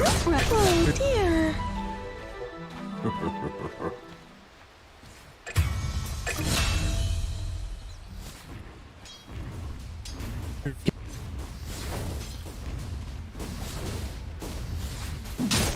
Disruptor wants the free trip back to base there. He was quite happy not to use any more of his regen and just like go and get his Luna's items, I think. Yeah, he had no mana left. He's got 3 mangoes and clarity, but why use it if you know you're gonna die? Like, yeah, you give up that kill to PYW, but now you're back with full health, full mana. And you can, instead of healing yourself and surviving and using that salve on yourself, you pass it over to Ame. But Innocence, I say that, and he's just gonna die again. That's So a bad back-to-back deaths as now he won't have a TP to get back to lane. And this is what I was saying on the panel about having this opening. Like, Jinky's under a sentry. What's the burrow strike and get out of that sandstorm? The impetus shot. Oh, 3 health. Oh, the tornado! And the tornado. Oh, what a move by DY. Yeah, and this TB's just free farming top lane as well at the same time. So everything looking great so far for Vici. Bot lane going well, top lane going well. Mid, not fantastic, but no. Zeus just pushes the lane out anyway. He'll be fine. I assume he's going to go for the max like arc lightning builds. Is this Tinker even that great come the mid to late game? Like, staying out of vision for sure? I mean, this hero's been getting a lot more popularity in pubs recently. I'm pretty sure across all levels, in fact. Because it was hardly ever touched before, right? PYW? Well, ain't this cute? Fairy Fire, Bush Black. Ooh, no. Lucent Beam is a very long range spell. So why is Tinker gaining that popularity? Because I remember talking about wanting this hero in the beginning of the DPC season and being told I was never going to see it because it's bad. I think it can be really good. You just need those items to get online, right? You know, you want the Shivas, you want the Ags for the HP percentage. It's really good. The main reason they picked it is because it's really good against TV, though. Like, when you get the Axe, you clear through the illusions so quickly. So, we'll see how it goes, but I think it's like one of my most played heroes because I'm a sicko. So, I want to see it do well. Want to see it do well? Okay. I haven't even played it recently. There was like one patch where I just played it lows. Oh, that was it. That was it. Bottom lane, Ame going down. PYW getting a kill there. And this combination of DK Hoodwink has shown to be pretty decent. And they've got that ult coming out from the Zeus already. Tinker pretty low. So is this Disruptor. I mean, a lot of these heroes are really quite low for the side of LGD, and things getting a little bit dangerous as Faith Beyond's on the run from the Metamorphosis Poyoyo. They've got the Lucent Beam onto Old 11. The kinetic field is down, and that will lock up Old 11 in the bottom lane. And with that Thunder Strike, with the kinetic field blocking him in, they'll get the kill on to the DK. It feels like this bottom wave has been like just outside the Dyer's tower for forever, right? I feel like they've been in really good control of this wave. Yes, the DK does end up dying, but this Luna's CS is not fantastic so far this game. She needs to try and make the most of it while the DK's dead. Tower's under attack. So they'll secure the Arcane Rune here for Ori. Dyer's bottom tower is under attack. And they're gonna refill this bottle for nothing to say. Do you think in the next patch they get rid of that? No, I don't think so. I mean, they could. I think that it's most likely that in the next patch it's not going to be massive, like, game-changing things. They'll probably wait until after TI for that. I think it's more likely to be a general balance thing. I wish it was massive game-changing things. Jinku coming over, Innocence getting attacked. Well, you know, learn it. Trying to get this kill on the Disruptor. Old 11 pretty tanky. Now still on the run. Lucent Beam comes in. Jinku continuing to try and chase. He doesn't have enough mana yet for the Burrow Strike, but does pop that stick. South pop by Old 11. He'll stay pretty healthy now, and they'll get the kill to PYW, and, well, Old 11 will survive. Meanwhile, nothing to say. Taking a lot of damage. He's kind of low. No Thunder God's Wrath, but nothing to say. Trying to outrun Old 11. They get the kill on a Jinku, and Zeus gets credit for that. Nothing to say. Still trying to run. Breathe Fire lands, but no Elder Dragon form, no ranged Dragon Tail. Nothing to say. He's able to walk it out. However, double kill. There it is. Oh, God. Yeah. Oh, on Innocence and nothing to say. I was going to say, there's no TP on the Tinker, so I think he just dies to the Zeus. Yeah. And they might get Ame, too. This is going horribly. Lucent Beam comes in. Glaive's coming out. Faith Beyond forced to TP into the bottom lane.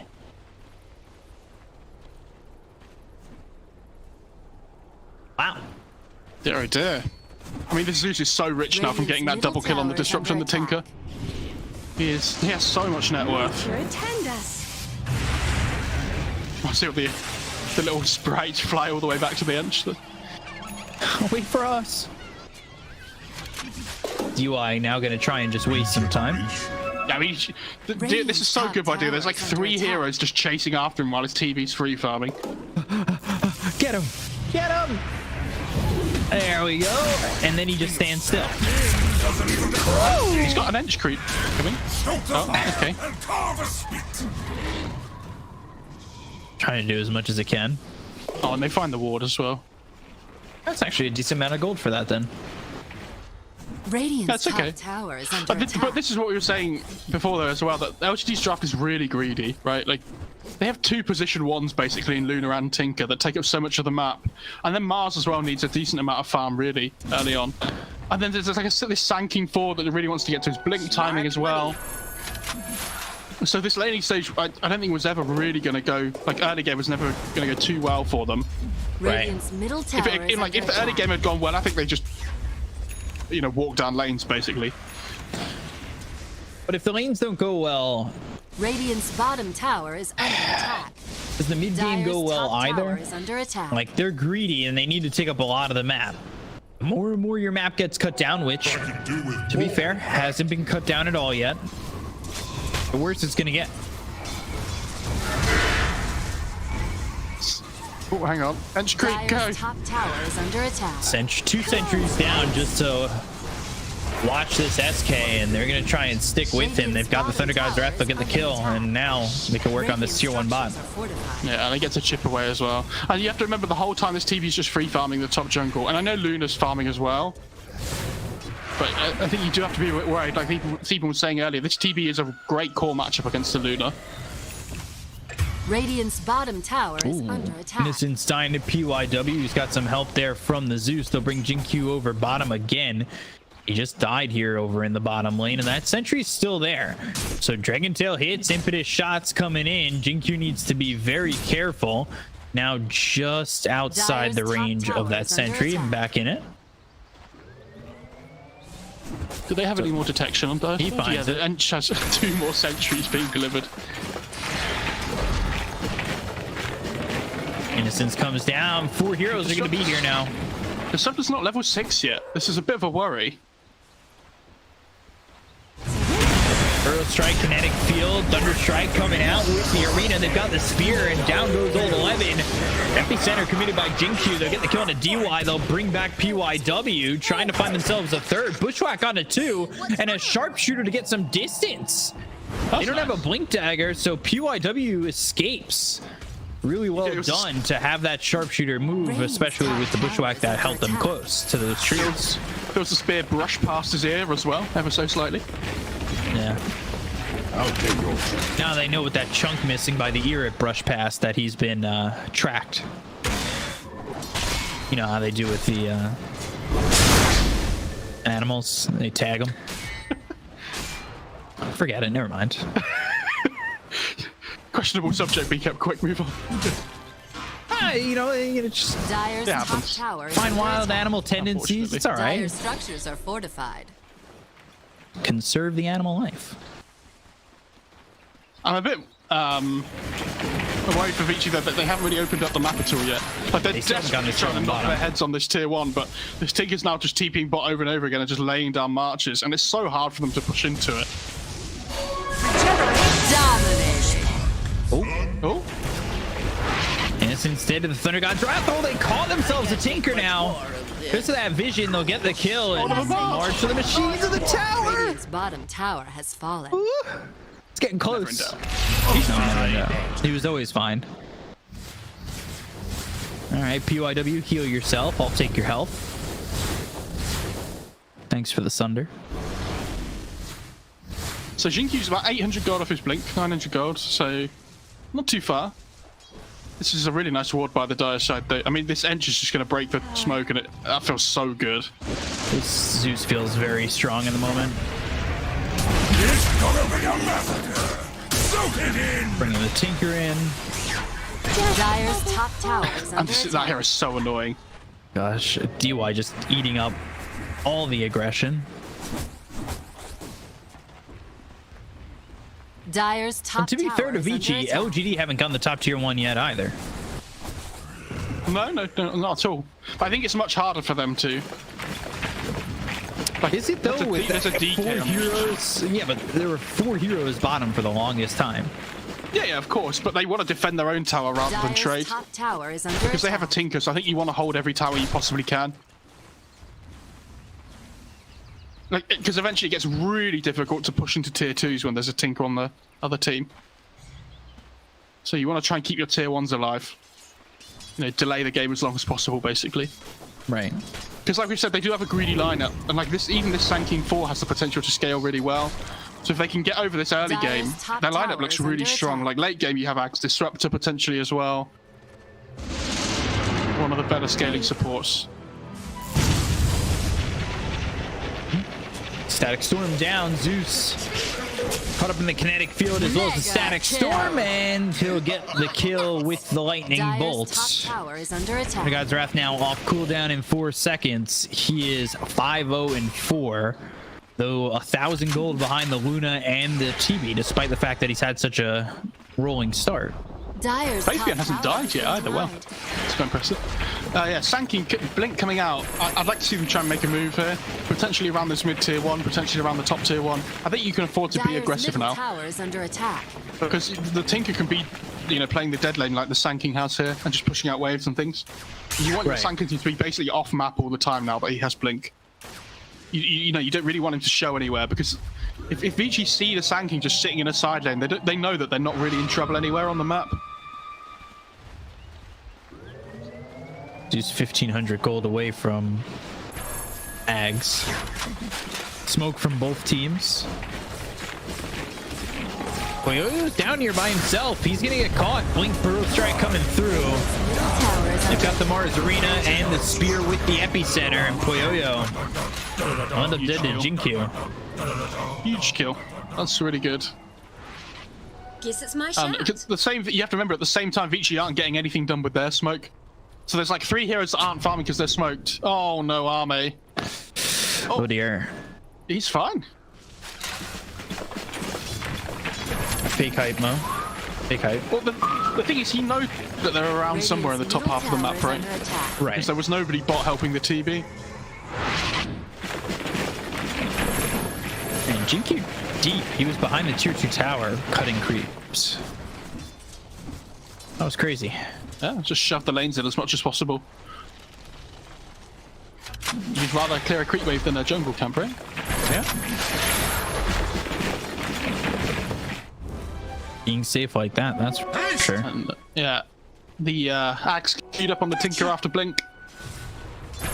So it's going to be a little while, but if he just keeps farming, he'll get there. Had anybody to catch him.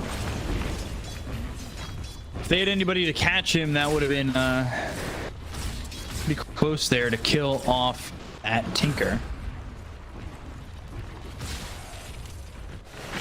This game's a lot slower than the last one. I say that though, there's still 24 kills in 16 minutes. Like, it's still a relatively quick game in comparison to the other series we've had today.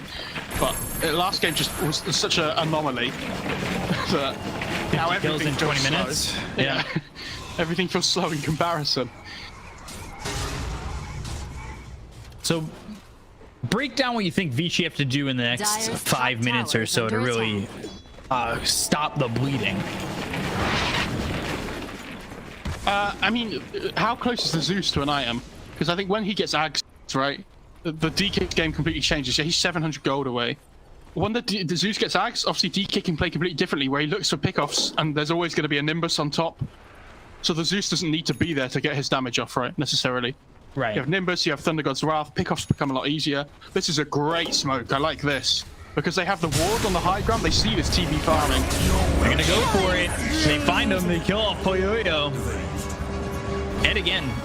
And that is Faith Beyond on a killing spree. Vegeta comes down, pushback there. Innocent's in trouble, sharpshooter finish.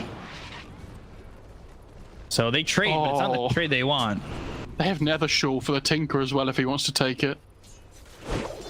I mean, it's a good Sanky yeah, he's got it. It's a good Tinker item. Dyer's top tower is under attack.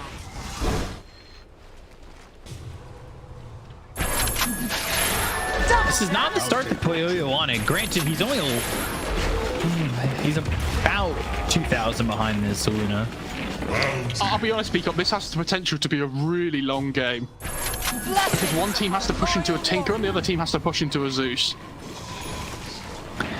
Well, I am no stranger to those. This one doesn't involve an Arc Warden, and so I'm a lot more willing to be okay with that. Zeus just scouting with his ult. Yeah, maybe looking to throw down that Nimbus. Dyer's middle If you can tower find is the under right attack. target. Oh. You just jinxed it. Sorry. Yeah, when I said it was going to be a really long game, I didn't mean in-game time. I just meant the pauses. Now it's going to culminate with both things, pauses and Zeus Tinker. But I want everybody to close their eyes. Remember a time during DAC when IG was dominating and OP was playing Tinker and just destroying with it. I'm sure everybody remembers that. That was ages ago. 2017 DAC maybe? I mean, the fact these mid-tier ones are both still up is it doesn't happen very often, like 19 minutes into a game. Usually one team wins a fight around the mid lane and just instantly takes the tier 1, right? But because one team has a Tinker, the other team has a Zeus, these towers are so much harder to take. Right. Over towards mid again, and remember that with this, but they're going to throw down the arena. They've got the spear onto this PYW hoodwink, and they'll get themselves a kill. Ultimate stay pretty close, so they have a glimpse and a static storm ready to go. Epicenter Bro strike. I'm not sure why Old 11 kind of hung around, almost like he wasn't ready for the unpause. Dire structures are. And now they've got the spear onto the Enchantress. They'll drop down the Eclipse. They're trying to make something happen. It was a very early Eclipse with a BKB usage. Yeah, the Dire popped their glyph at the same time to try and maximize the damage under tower. That was quite nice. So Luna uses BKB, but honestly, it's not too bad. They're still in a decent position here.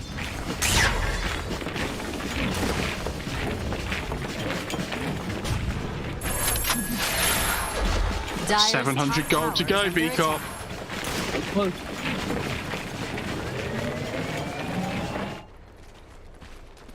I'm wondering when the Tinker gets axed, whether he does Dyer's just top like tower carry is on under farming and attack. being, split pushy, or whether he tries to, join fights a little bit more potentially. I know there's not a huge amount of fighting going on at the moment. They might look to try and force more, is what I mean, because of how strong they are with the Tinker axe. Right. They obviously open Roche up a lot better as well, because the HP percentage works on Roche for some reason. And it just reduces Dyer's Roshan's bottom model tower size is under attack. for some reason. So it looks ridiculous. I actually like that. Oh, great play by Innocence. He's just blocking the smoke getting set up. And PYW Old 11 in some trouble. They get the kill on Innocence. They'll end up trading a 2-for-1. Sunder, Faith Beyond getting low. Laser on a DY. And now looking to continue and follow this up. JQ has picked up the shard. So he's walking, trying to make these epicenter shakes or pulses. And he also took the extra damage per pulse.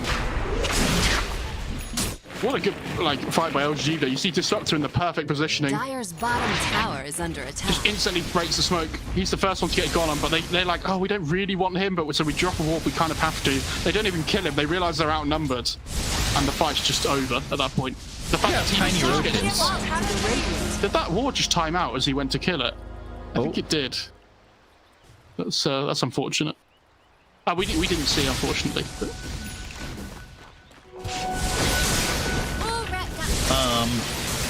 Is this already too far gone for Vici? It feels like just you're not getting anything out of this TB, or nothing of sustainability for the moment. He is not really outputting much damage and not surviving in these fights.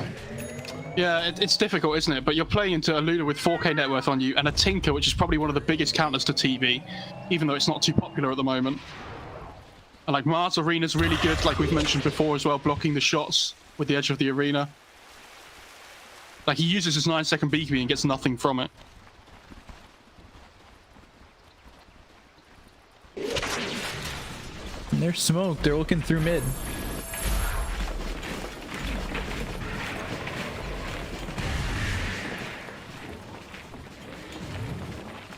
6K lead for LGD. And you said Vici have good high ground defense, and that is potentially true. If the game is close enough. This 7K net worth lead means nothing for like for LGD trying to take high ground. It's so difficult still.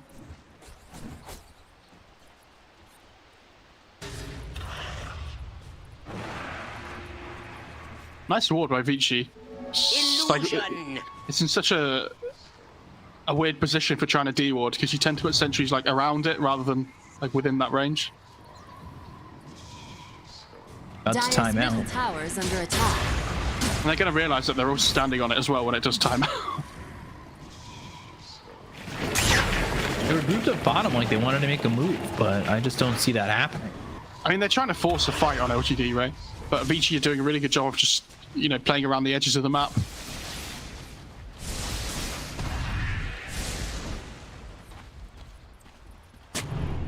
Just going refresher. Yeah, fair enough. I mean, you want to maximize your damage output, right? And refresher does that more than any other item. I understand the 200 extra mana, but is it worth, if you're behind like this, to just pass off the Philosopher's Stone from the Enchantress to the Zeus? It's not like he's right-clicking. It also gives you plus 200 mana. I don't mind that. I think it's okay. Even on heroes like Lesh and stuff as well, it can be decent sometimes. But, I mean, then just like, I mean, you're getting so much farm already, man. Just give me the stone. I'm not giving it to you. I don't know. I just think that you might want to have... Oh, PYW. Mega PYW low, epicenter used, and there's an easy kill. Daedalus picked up for the Luna. Jeez. I mean, fair play to Jin-Q as well. We talked about how it might be a difficult game for him. Oh, Spear missed DUI. They've got the Glimpse though on the Zeus. Now they'll drop down the Static Storm, so that is a dead Zeus. And this Ench is getting run down. This tiny Ench getting run down and killed off by nothing to say. It just feels like there's no play for Vici to make. You know? Like this DK...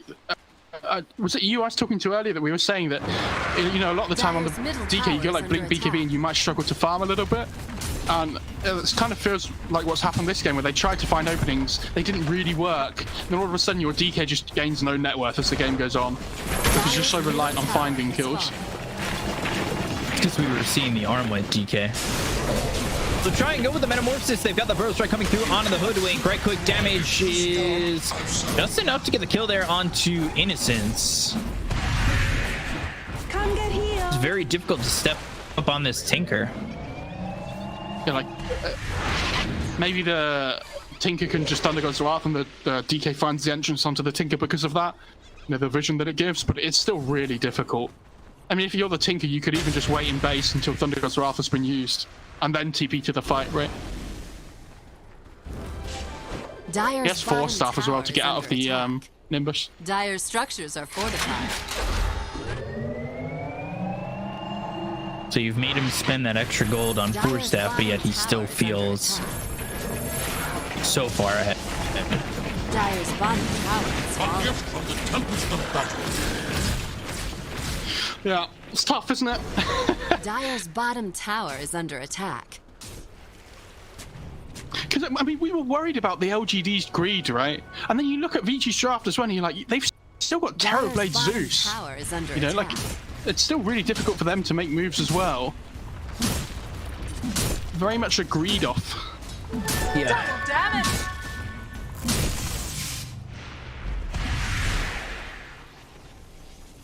I'm just down by so much. I Dire's bottom tower is don't under see any way Vici find their way back into this game.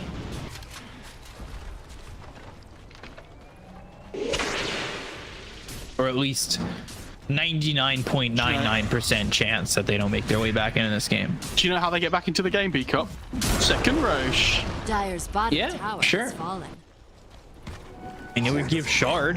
I'll take your tribute. And then you can give that to the Not really many great, not great Shard carriers. What's the Zeus one's pretty weird, isn't it? Oh, they caught him. Oh, well, Zeus is caught. He's standing in front of the tower, which is a dangerous idea, and Jinky will get the kill with the epicenter. PYW and Ori are gone. They don't have meta for 20 seconds. We said their high ground defense was really good, but unfortunately when the Zeus is, it's not quite so good. Dyer's bottom tower is under attack.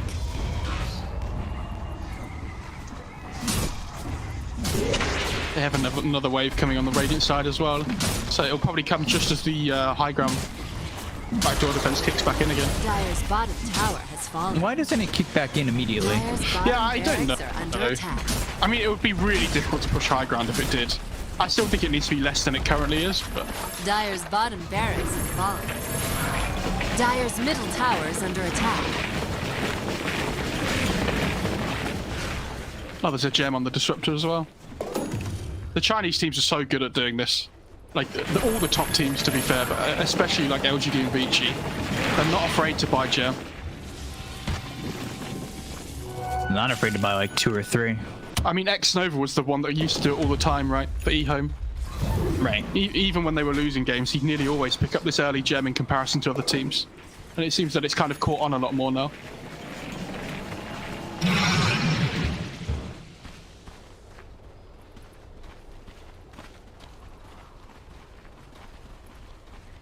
Passing off the gem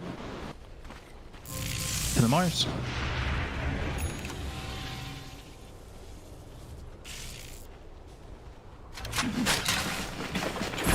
It just doesn't feel feasible that they can hold this high ground. Zeus will obviously want a refresher. Is that even going to be close to enough damage? Under attack. I'll say yes because it keeps the game alive. Right? That's I guess fine. so. I don't really know what to tell you at this point because it is very difficult. Like, how do they burst the Luna? Like, through Aegis and stuff especially.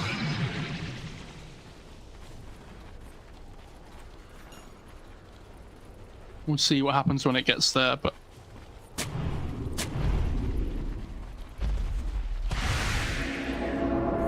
At the moment, he doesn't even have... Yeah, Roche is, it's a long Roche. I'm like planning ahead, right? Because when they get the Aegis, it's difficult enough to kill the Luna once. Like, how are you going to kill her twice? Like, look at the DPS net worth. You're below Jin-Q on the Sand King. You know, they're 20k net worth behind at 30 minutes. And this is a problem when you have greedy lineups. It's like, if one of them pulls slightly ahead and they manage to make... Say they get like 2 more camps of jungle farm over the other team. Yeah, that adds up over every minute, right? Especially when you have these like position 4s that want to farm a lot and stuff. And then each like increment of net worth advantage really means something. Right. And the lead builds bigger and bigger every minute. They take more of the map, and then the greed. They have like the map to be able to farm to use their greedy lineup. They have the greediest map takers in the game. Luna and Tinker, it feels like. TY just runs up the high ground. They got Wrath, and now they've got the Lotus Orb with the Silence. They may have been able to catch this Mars for the first time. They finally get a kill on a Faith Beyond. They'll look over to the side, but TY just gets wiped off the face of the earth, and the right-click damage coming in from Ame on a Poyoyo. Look at how quickly he dies. 70 seconds, no buyback. They find the Zeus. There's the GG call, and we're even at 1. I love how the TV's BKB runs out, and he goes from 100 to 0 in half a second. Radiant victory. He's just gone. Instantly. There's nothing he can do. It's really tough. Nice to see that we get a game 3 in this series, though. I'm really happy about that because, you know, this is, like we said earlier, this is a series we've been looking forward to. Nice to see as much good data as possible from these 2 teams, and long may it continue. Yeah. It's very interesting to see these 2 teams go back and forth, considering the drafts that they've been putting out, especially LGD. It gives us a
bittersweet and I'm walking slow.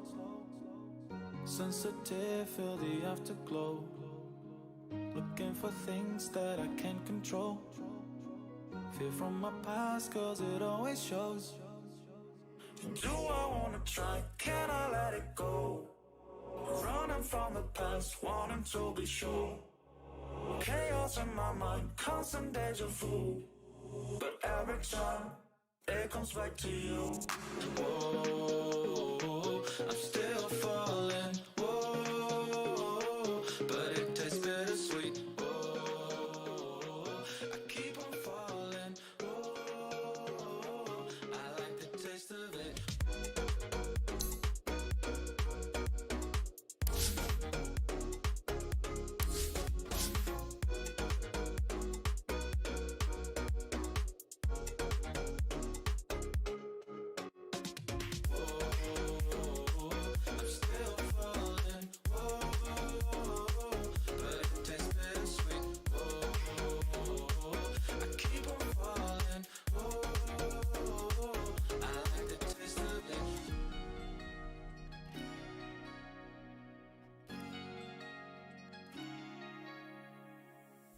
Blacking out, afraid just fading day by day. I'm reaching out for someone who can take away the pain of you, the things I haven't done at all. I've lost my way, but how I felt I can't recall. Do I wanna try? Can I let it go? Running from the past, wanting to be sure. Chaos in my mind, constant deja vu. But every time, it comes back to you. Whoa, I'm still falling. Whoa, but it tastes bittersweet. Whoa, I keep on falling. Whoa, I like the taste of it. Whoa, I'm still falling. Whoa, but it tastes bittersweet. Whoa, I keep on falling. Whoa, I like the taste of it.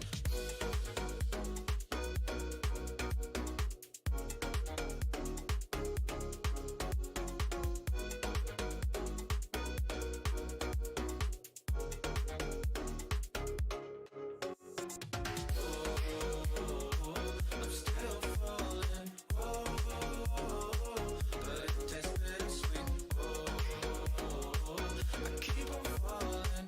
Whoa, I like the taste of it.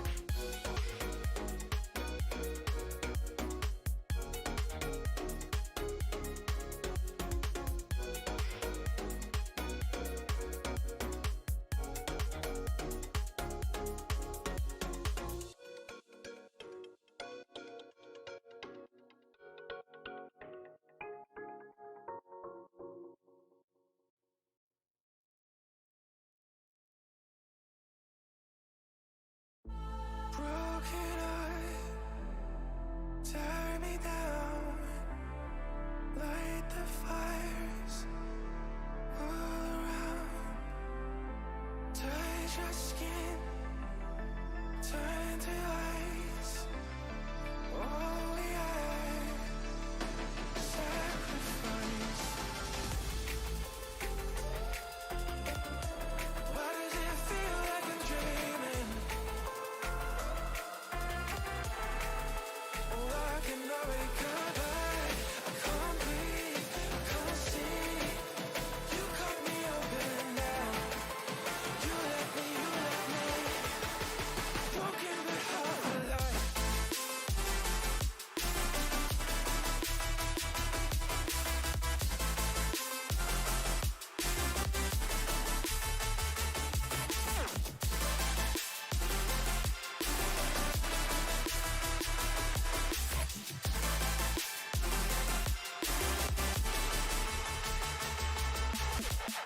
See the dawn, hear your call.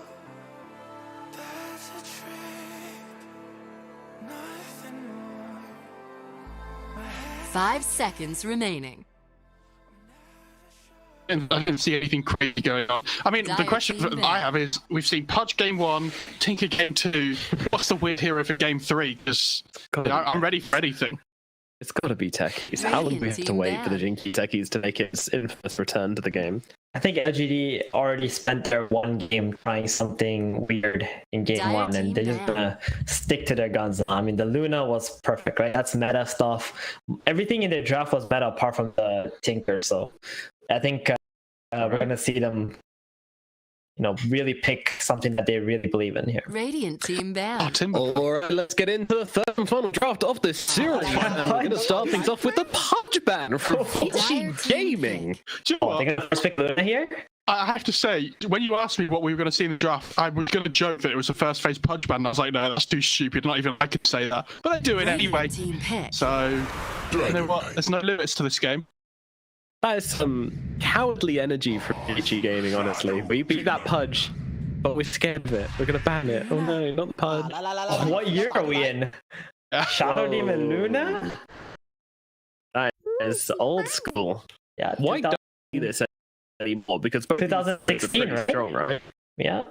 Yeah, we're seeing it every game, and the Centaur as well, the retaliating thing that was around that era as well. Oh yeah, why don't we see this opening anymore? Because on paper it's really strong. Neither of these heroes are weak right now. One of them's actually almost eye-watering overpowered.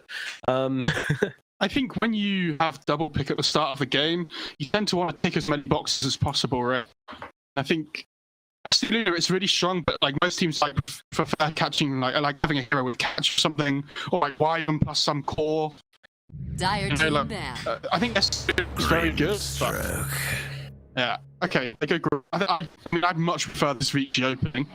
The Grim second phase ban last time. The fact that they priority picked it here is really good.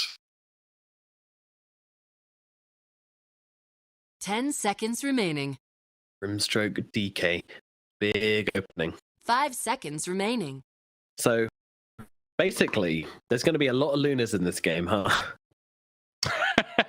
All the Lunas. Yeah, I will have 2 Lunas from the Shadow Demon. We'll probably have 2 Lunas from the Manta, and then we're going to have a Luna for the Grimstroke as well. Any more Lunas? Anyone? Yeah, we just need CK on Darks LGD here, well. and then let's run that DK4. Let's go. They could put DK mid Darks to 3, right? Terrorblade. Yeah, you can also do that. TV. How else can we create more Lunas? I actually did this once as an experiment to see how many illusions of one hero you can get in a game. Can't remember I think it has to be Naga Siren who can create the most illusions. Do you remember the Chaos Knight Aghanims? Yeah. That was the era when I was doing this. You can make like 4 illusions of someone. We did it in a pub game with TB. It was hilarious. We had like 18 Terrorblades, I think we got up to. What? It was a crazy number. 10 seconds remaining. It's a lot of fun. And they all died. Yeah, and then Echo Slam came along. I'm really surprised that Vici didn't go for the Shadow Demon. I'm sorry, the Luna themselves in this game. Maybe they were too worried that LGD was going to counter it in some way, because LGD was just straight up first picked it in game 2. I think it's probably down to the Grim though, right? In the sense that they know if they get the DK, they're likely to be able to second pick the Grim as well, which also works well with the DK. Mm-hmm. So they're kind of like baiting the Luna out almost. This does give them a lot more confidence going into the late game as well for Vici. Like game 2, one of the biggest problems for them was I don't think they had the confidence about their late game, and that's why they were playing the way they did in the early game and constantly running into the enemy jungle when it wasn't really necessary, and they should have been just focusing on bringing the Luna down or like just taking her tower. This game they're going to be a little bit more chill with their approach to the game, or should be at least. I mean, when it comes to the Vici Gaming DK, it's like it is one of their most favorite heroes. Like they picked it 10 times now with 80% win rate. So 8 out of 10, definitely not bad, especially when you consider that one of those games literally happened. So before the series, it was 8 out of 9. We saw earlier today this matchup, right? Dragon Knight versus Puck, when maybe was playing it or Somnus, and 5 seconds remaining. it was okay the lane, but later on the puck just kind of runs out of damage against Dragon Knight, and DK obviously has a really solid stun against puck as well. So yeah, I guess you want some other heroes to lead, didn't you? LGD, the reason for this puck is like he's gonna be able to, or not to say he's gonna be able to jump to the backline, find the scrim stroke, deal with him. Probably gonna go for some kind of a burst build to bring this Grim down early on. If Grim rushes Agonist, then it's gonna be very perceptible to like Dagon or Witchblade. Do you think they go for some like Lion here? Maybe it's really good against the illusions as well. Oh wow, okay. Didn't expect that at all. Dire team pick. Ooh, that makes Skyrath feel very bad, because there's already a save in the Shadow Demon, and now there's a second save with the heal on Legion Commander. They're just gonna boost his Luna. 10 seconds remaining. Yeah, I don't really see the value of the Sky pick. 5 seconds remaining. It's okay, like the silence is obviously very good. This game is always good burst with the DK, but people are saying they have the save, and now it just feels awful with the Legion pick. So, Why does it feel so? Oh, I guess never mind. You've got the purge for the silence on Legion, so and the purge, and the combo, shard, right? baby. Oh yeah. Yep. That shard. That's one of the reasons why Legion is so good. That shard is amazing. Dire team back. She needs that shard to be viable. I'm pretty sure without the shard, if she had a worse shard, we wouldn't be seeing. Whoa, Vici Gaming. They are doing some rad stuff right now. Skyrath Ricky, nice. Grim Ricky, it's pretty good. Ricky. Yeah. I mean, Puck Ricky goes both ways, though, right? 10 seconds remaining. Very volatile. Yeah, one can block the other, remaining. depending on what stage they're at the game. PKB timing, Dragon's timing, and all those shenanigans. Do you think that's a support Legion Commander? Yeah, I thought that as well, potentially. Because I think most of the time Jin-Q usually plays the SD. So I think it could, like, they could be flexing the Legion to 5 and 3.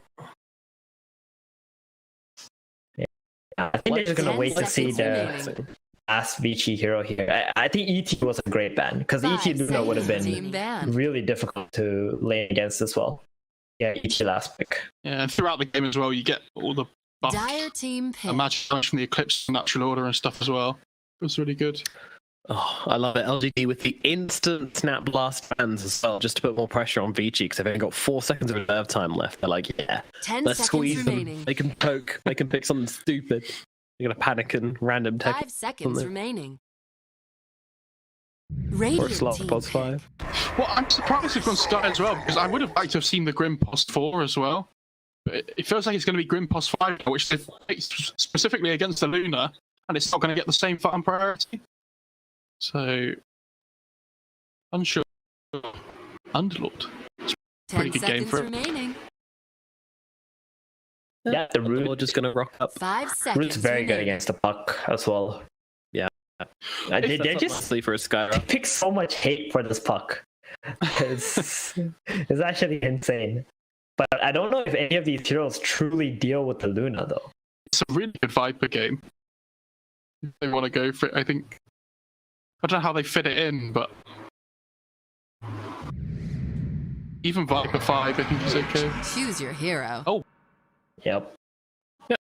So center, which is meaning that it's going to be the Innocence Legion Commander. Not surprised by it this time around. We got it, boys. Good job. Improving every day. These ski flexes go under our radars anymore. We're just warming up. It's just day 1. Okay. Oh yeah, just warming up. Into full throttle. But these are our drafts. Vici.LGD. Again, you know, it's a very interesting Skyrath Mage game. I mean, you do have the Grimstroke to kind of combo those multiple arcane bolts and silences with, but then you've got the Shadow Demon, the Legion sharding on the side. So many factors to consider this game. It's I would say it feels like a pretty LGD-sided draft for me. I just look at it and I see how this team win. I look at Vici's draft and I'm like, I mean, can they really take this one? Go on, Phoebe, you talk, because I'll have time after. Sure. I think you're saying that because they have the Luna factor, right? The Luna is just a very clear win condition with the Shadow Demon. They got the Legion heals, plenty of support. They even have a Centaur who can buy Aghanims later on in the game if needed for some extra save. On the side of Dire, like Vici, I think they need all three of the cores to have a pretty good game. That being said, if they do have that good game, like Dragon, Underlord, these are tanky heroes. And then Ricky is going to be able to hunt down these supports, Shadow Demon. Even the Legion Commander, since it is a 5, is very weak against the Ricky as well. So I think Vici need to get ahead in the early game. My concern comes in because whilst Skyrath does pack a punch, unless the Ricky gets a lot of farm, his other two cores aren't doing enough damage for me inside these fights. And we know what happens to Luna when you don't deal with her quickly. She's just going to absolutely dominate you. Maybe Shadow Demon can be the X factor there. I'm not really sure. But yeah, I'm just going to keep her alive more than anything. So really tricky game, I would say. I don't know how who can take it. So let's throw it over to B-Cop and both as we get into the third and final game of LGD versus Vici Gaming. OGA DotaPit. Take it away. Thank you very much. No, Matt. Giving a wave to you guys. I was just, I wanted to wave. Fans out there. Battle. Chat ready for this wave. It was a wave to you guys. It wasn't to the fan out there. No. I said fans. You think you've only got one? You just say the single fan. Okay. Fan. It's one fan. I don't know if it's anything more than just a fan. Oscillating fan? Maybe. Who knows? This is the second time that this got spammed before a game. I don't know if you guys didn't catch that right there, but it's just XBKYMNDSJM. It was spammed last game too. Is that some China meme at the moment? I don't know. Not really too sure. I want to touch on something that obviously I didn't get a chance to talk at the end, but Snowmad mentioned it a little bit, that I'm really worried for Vici's damage output in the mid-game fights. Like all their cores, DK, Ricky, Underlord, don't do great with burst damage. They're very reliant on their support duo, I think, to output the burst damage to enable the cores to find kills. Obviously when Ricky gets Diffusal, it's a little bit different, but when there's like this double save support duo in the Shadow Demon and Legion, I think it's going to be really difficult for them. The battle begins. Again. But yeah, I mean, it's always tough to beat a team with multiple saves, let alone one save, and this team's got 2. What's the build if you're a 5-position Legion Commander? Are you looking just like something in a shard? Yeah, obviously it all comes down to the shard as well, but I also think we talked about the medallion on Slark earlier. Being able to buff up your Luna with Solar Quest would be really strong. You're kind of like just a utility hero, right? Right.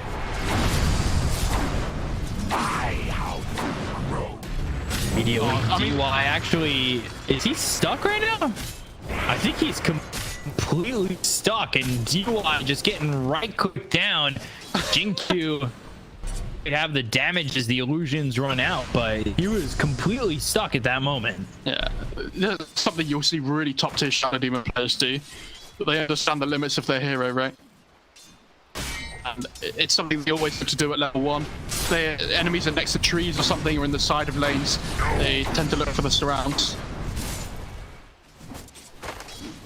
Looks out for Jinkyu. And Fifi on his top lane. It's not your typical like Rubik Centaur or Shadow Shaman Centaur we've seen in the past in the Chinese region, but still a combination that can get things done. And there it is. So Stomp comes out with disruption, the big damage through by the Centaur as well as the Shadow Demon to get the double edge first blood. They hit level 2 as that was happening, and that allowed them to get that first blood. Yeah, really well played. Any opportunity you step up slightly too far on the Grim Chuck, you're going to pay for it. You have to be really careful with your positioning in this lane.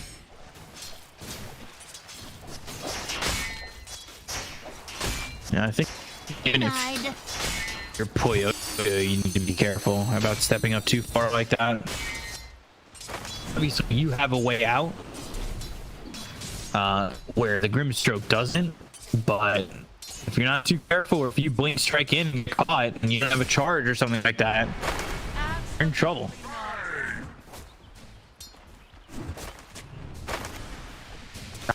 that I expect Yo-Yo to get caught. And I think that's a pretty weak way to get caught. If you're gonna get caught on this Ricky, blinking, using that strike to jump forward and not have another charge is definitely one of the weaker ways.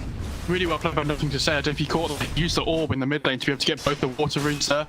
So he orbed, ran to get one and then jaunted to the other.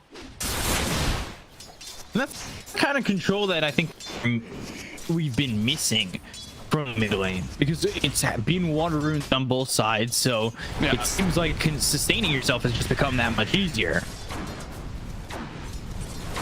And that's such a mistake. And now he loses bounty rune as well on the DK. That's pretty tough. So literally zero control of runes at the moment here for the DK. I mean, he's CSing well though, which is important, right? You naturally get the sustain from Dragon's Blood, so losing out on runes isn't as important as other heroes. Because he's not got a bottle either.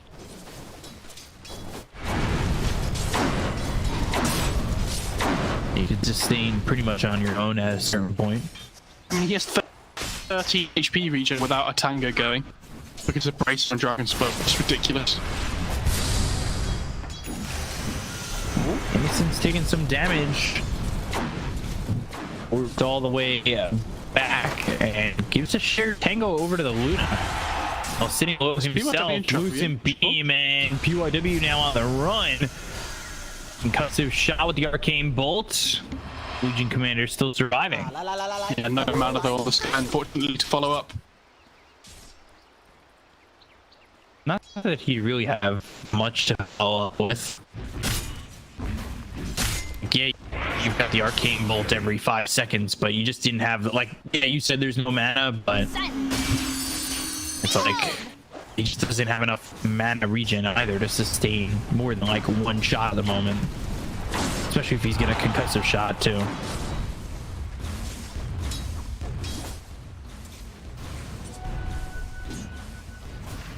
And Innocence is just kind of standing there like a target dummy in a way. He's the meat shield, is the technical term, Beakup. Podge in game 1 was the meat shield, quite literally. Does the Centaur have Vanguard yet? Yeah, okay, he's just got it delivered on the courier. That lane all of a sudden becomes incredibly tough for the Ricky. You can't bully him out anymore.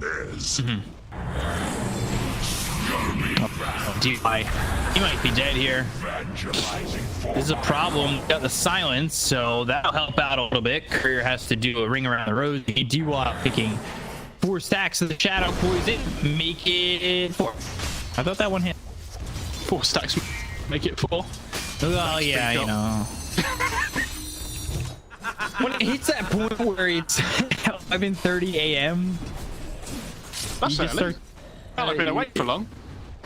You just start to do the counting songs from when you were a kid. 4 equals 4. And that's our singing song.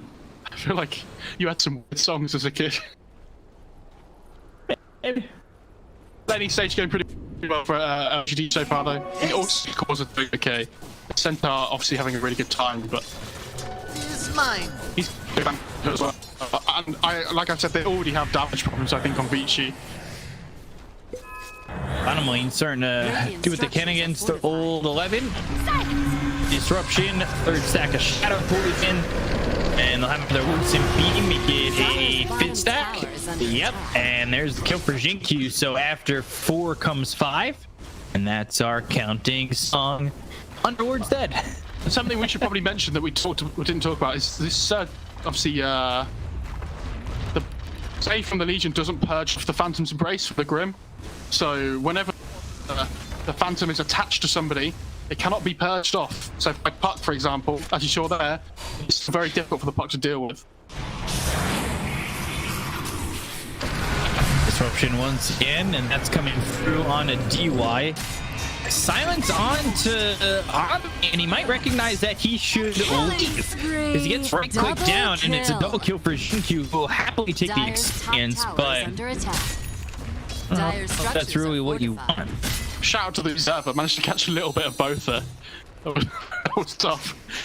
But I mean, I think the big one there is Ricky going down in the top lane because yeah, the Ludo dies, they get a couple of support kills for it. Nothing to say makes a really good rotation top, and now Centaur with the Vanguard is just going to sit in front of that tower and take it down. And Ricky's going to lose his tower, and all of a sudden, you know, the whole top half of the map's opened up. Tower is under attack. It's looking great for LGD. Yeah.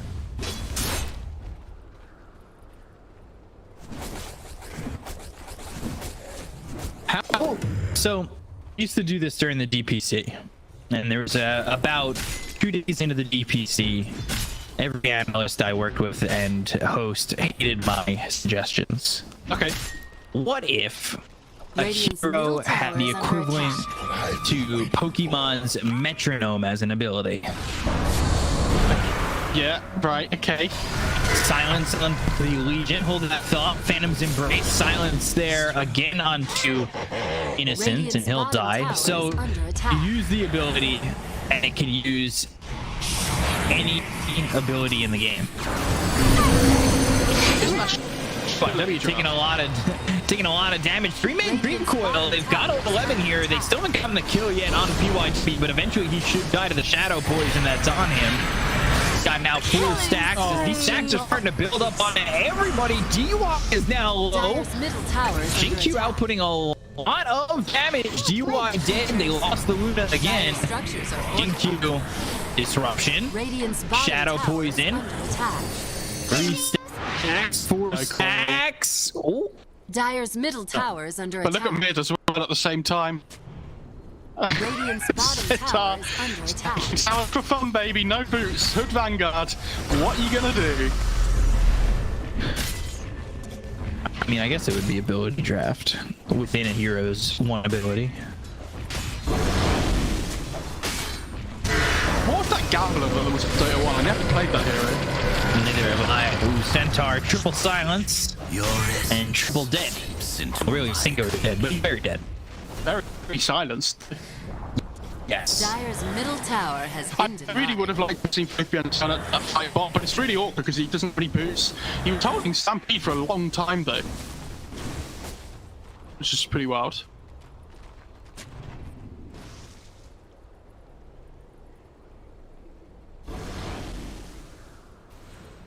Still the 1K lead. DK is actually leading the pack. Radiant's middle tower is under attack. Dream Coil on to 2. The center. When he's silenced, he has Stampede and 8. They still didn't kill this Skywrath. Is under attack. They were very afraid of jumping into that, which is a bit shocking. Invisibility. Ame not exactly getting everything on the map that he would like. No, but I mean, we've seen how quick this hero can farm, and we've seen it multiple times today already. When it gets left unchecked, that hero just smashes through the map.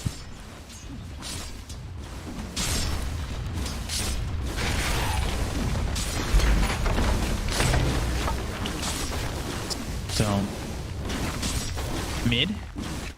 DK. Radiant's bottom tower has fallen. Dream Coil on cooldown, so the control isn't exactly there, but they do have duel.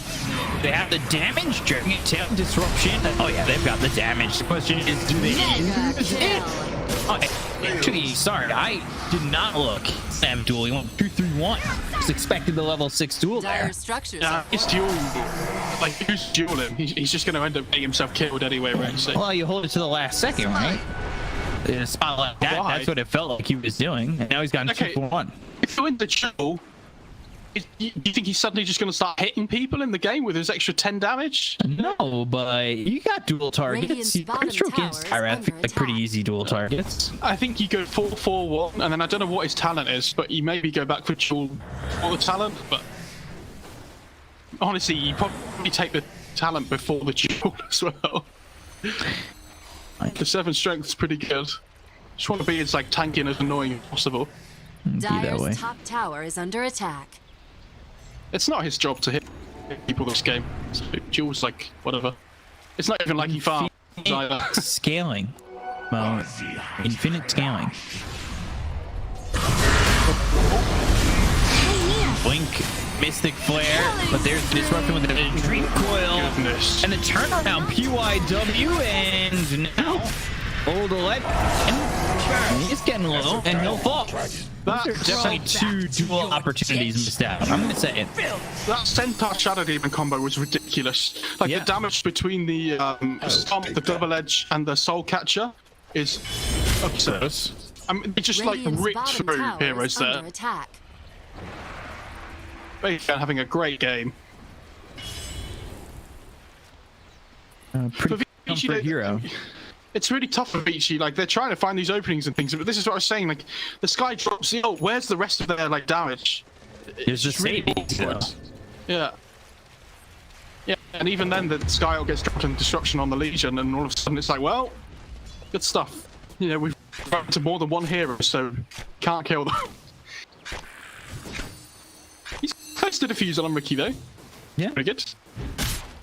It makes me sad that Faith Beyond 1, 1, and 8. Because I wanted to be like, he's 007. That's Beyond. Faith Beyond. Okay. I just really was. So, you know, this is day one. I'm trying really hard for really your reactions. They really want this Ricky here. Oh, okay. Your smoke didn't pop, sir. Still smoked. Now, Puck has dust. Oh! This is so awkward. There's popping.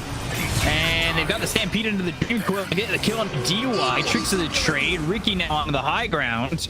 He's slowed up. If they can get on top of him, they could just dust him up with the Puck's dust, but they won't make that jump as it's onto an area where they don't have the vision. Actually, come to them. All right, press the attack. Now they've got the disruption. Once again, two-man Sun coming in from Faith Beyond. They've got the Lucent Beam followed up as well as the Eclipse on Polio goes into the tricks of the trade. They're trying to get out of this one. And Oblivion will not get Polio out in time. As nothing to say gets the kill. Now he's dominating. That was a mistake by Vici.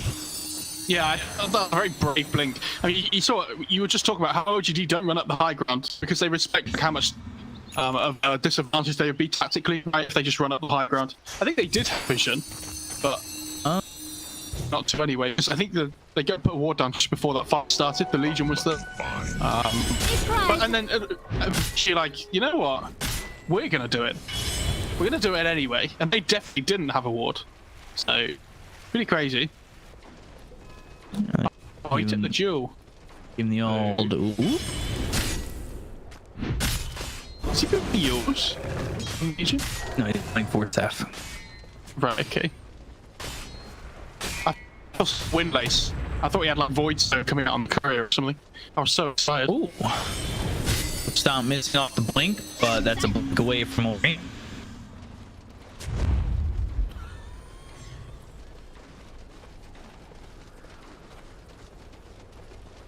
It's a really good Force game, actually. Against the Underlord, against the Skywrath, the Ricky. It might be the most valuable Force game I've ever seen.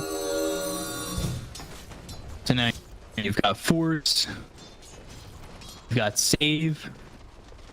Oh, he doesn't have the Force yet, does he? Well, no, I'm saying you'll have the Force, you'll have the Saves. Yep.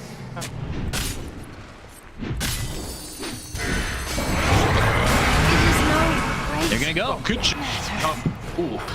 Big jump to get the kill and nothing to say. Are fortified. So the trade press the attack, Innocence on the run. He's so fast. Yeah, really big pick-off. I mean, I'm surprised Vici went for that because LGD were hanging in the area, but they saw them attacking the wards, so they knew exactly where they were, right? They knew there was going to be no rebuttal. They went for pot kill. Luna BKB, about 1,000 gold or so. It's going to be the big timing for LGD. Obviously, 20 minutes comes just after with the shard on the LC. Malice press the attack and immediately on the run. Sentry's down for the Dire side. They've got the silence on Ame for a second. Innocent's trying to tank this thing, and he'll do so. That's fine, though. What's the Shadow Demon buying? Because he's pretty rich. Ags. Is it Ags Rush? Okay. It's Agro and Ags, so it's not straight Ags. because the axe is really good against the DK. Obviously, you get the break. It's really good against the Underlord as well. I was wondering whether he might go 4-star as well, but Also 3 charges, which is disgusting. I think that Ags would still be worth it 2 charges.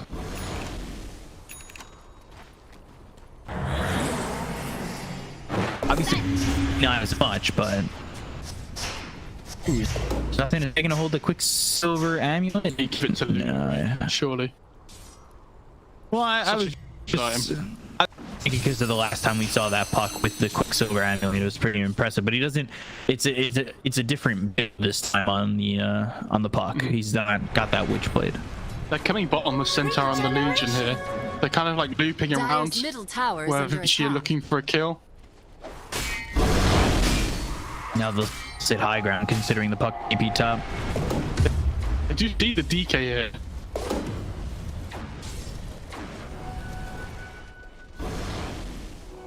Are they about to catch Sky? No. Honestly, I think LGD are quite happy just farming still.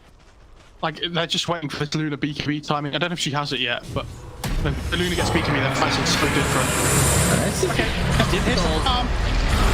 Soul Line Eclipse coming in, Old 11 taking a lot of damage. They've got the Silence and the Mystic Flare on him. Beyond, it's not going to be enough to accept. Press the attack, but right click coming in from Failure to get 1, maybe a second. Why on the run? Tricks of the trade into the hands of this Shadow Demon. The dust misses. And they're still running away. There's nothing to say. He's been caught for a second. Uses that illusory orb to get onto the high ground, but never jaunts, so he's dead. He had an illusion rune there as well. I'm surprised he died because the illusion rune allows him to purge the silence on the Pit of Malice. Very fortunate. Lots of damage from the Underlord. I mean, they weren't ready at LGD. The puck TP'd away. I thought the puck was going to hang around bot still while they were looping around. But the puck left and they decided to fight anyway. It felt a little bit of, disconnection there. Radiant's middle tower has fallen. Vici have been playing the last 5 or so minutes of this game pretty perfect. Yeah, they've been doing a really good job.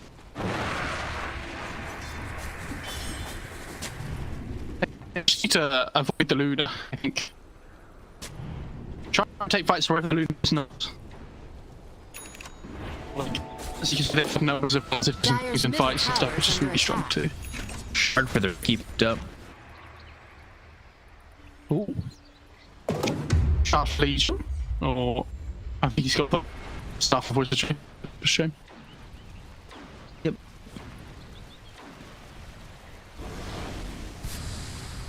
Shard for the Luna as well. Double damage by Ame. I thought they might potentially look at doing Roach with them. I don't know if they have any smokes left, but if they have a smoke, you can pick off here, potentially turn into Roche. Would be really strong. 1,700 God of Ags on the Shadow Demon. Yeah, and here's the smoke. You want to play off the DD timing because your Luna becomes so much stronger. Almost twice as strong, in fact. Oh, tricky. Not a reward, but... Oh. Could have been in trouble.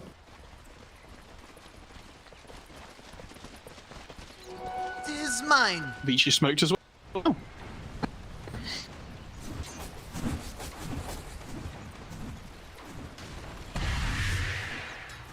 They smoke. Both teams kind of hiding out for the moment. TP up towards top to look towards Puyoyo.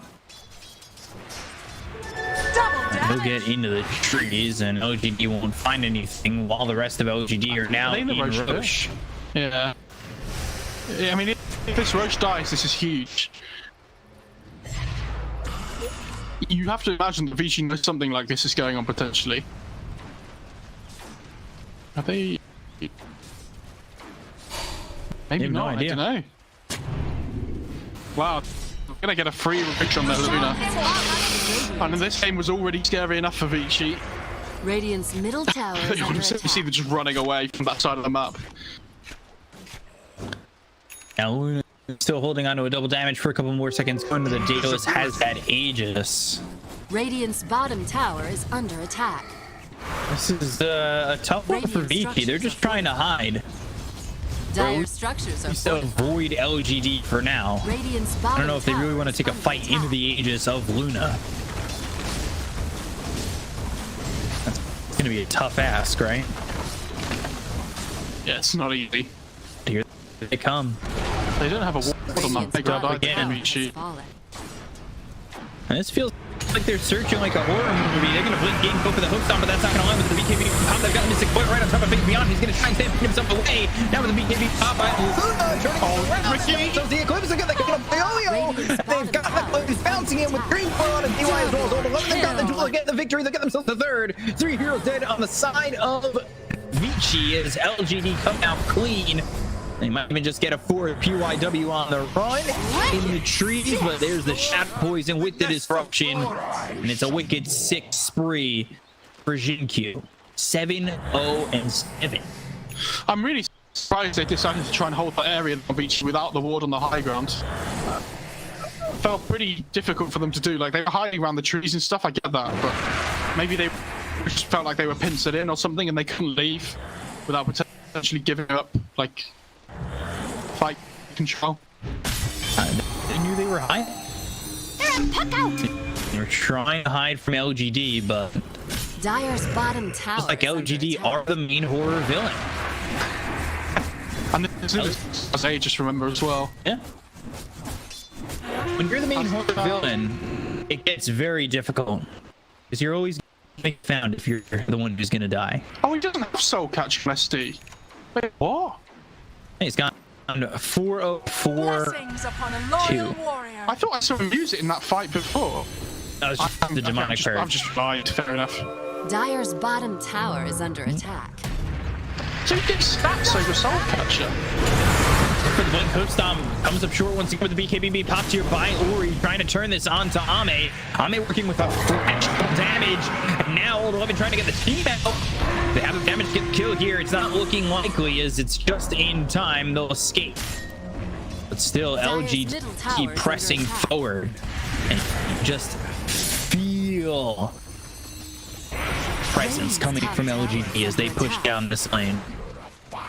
They want to fight. They want to make something happen. They want to continue to go after Vici, but Vici with their own smoke go through the trees. Broken, and Ame gets BKB off. And now with no BKB on DK, they'll get the kill. No worry, they'll look towards the rest. The Dream Cooler down on the DY. Silence on it too. They'll pop the Aeon disc on this puck, but Beyond still standing his ground. They finally got the agent out of the hands of Ame. Nothing to say over to the side. It's the silence onto the Ricky, and here comes the Eclipse right on to Old 11. That'll be a kill on the Underboard. As the rest of Vici, they need to be careful. LGD looking around, hunting, sniffing, thinking they can find another one in Vici, just looking around. They're looking. They're looking for Vici. Yeah, they can just look to System Tier 2 though. Force Vici middle tower come to them if they don't. Free real estate, they'll be fine.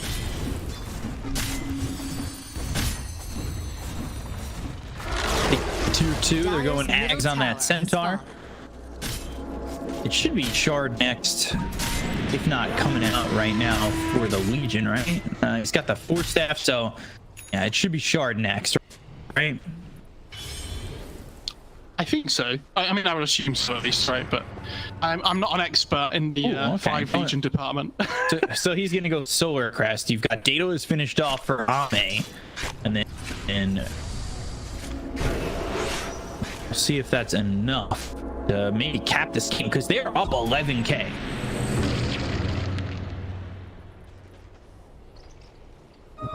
Just what I've been waiting for. Arcane just after Dire's top tower is under attack. Thanks, Gabe. Never mind. It's so scary. Dire's top tower has fallen. Another tower and losing places to hide. Tier 1, Tier 2 still stands bottom though. Middle tower is under attack.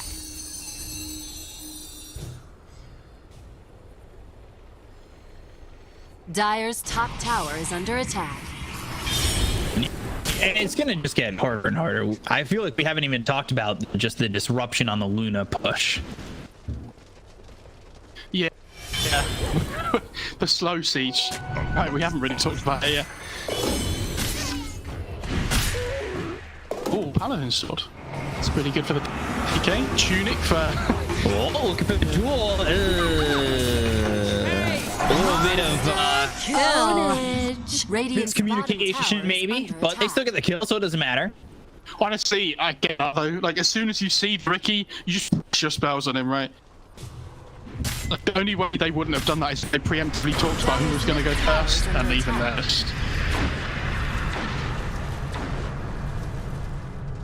Radiant's bottom tower is under attack. Yeah, they pick up the bot tier 1. They force the rotations back from Vici, farm their way back through the map. Time to shove out some lanes on the bot. Oh, TK. Oh no. He's still in the trees. Sees the Legion on the outpost, he's like, no, no, no, no, no. I'm out. No. This is cool. The shard on the Shadow Demon. Do you know what this does, Beak Up? Quick test. On a purge on allies. It is, right. What does it do? Oh, good. Observer, you can't show him. What do you mean? Show. So learning, when you ask me questions like that off the top of my head, I got the first part right, but now you have to explain to the cast. I can explain to the viewers at home. Explain to the cat. Cast. I said explain to the cast. Okay, where's the cat? Yeah, the spell's really good against heroes like Underlock and stuff, right? Where the Do you like?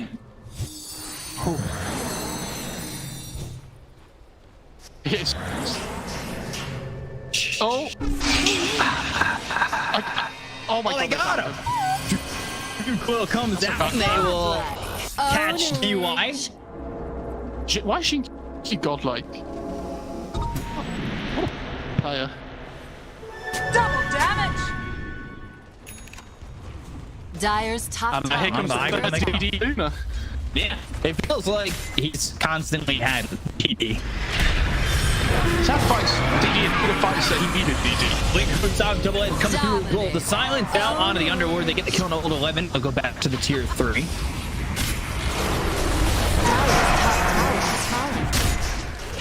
What I like about this stage is that LGD started to play hard mode by picking one punch first, and they made themselves go one game behind, right? And they almost won that game too. And they didn't almost win. They kept themselves in it for a long time.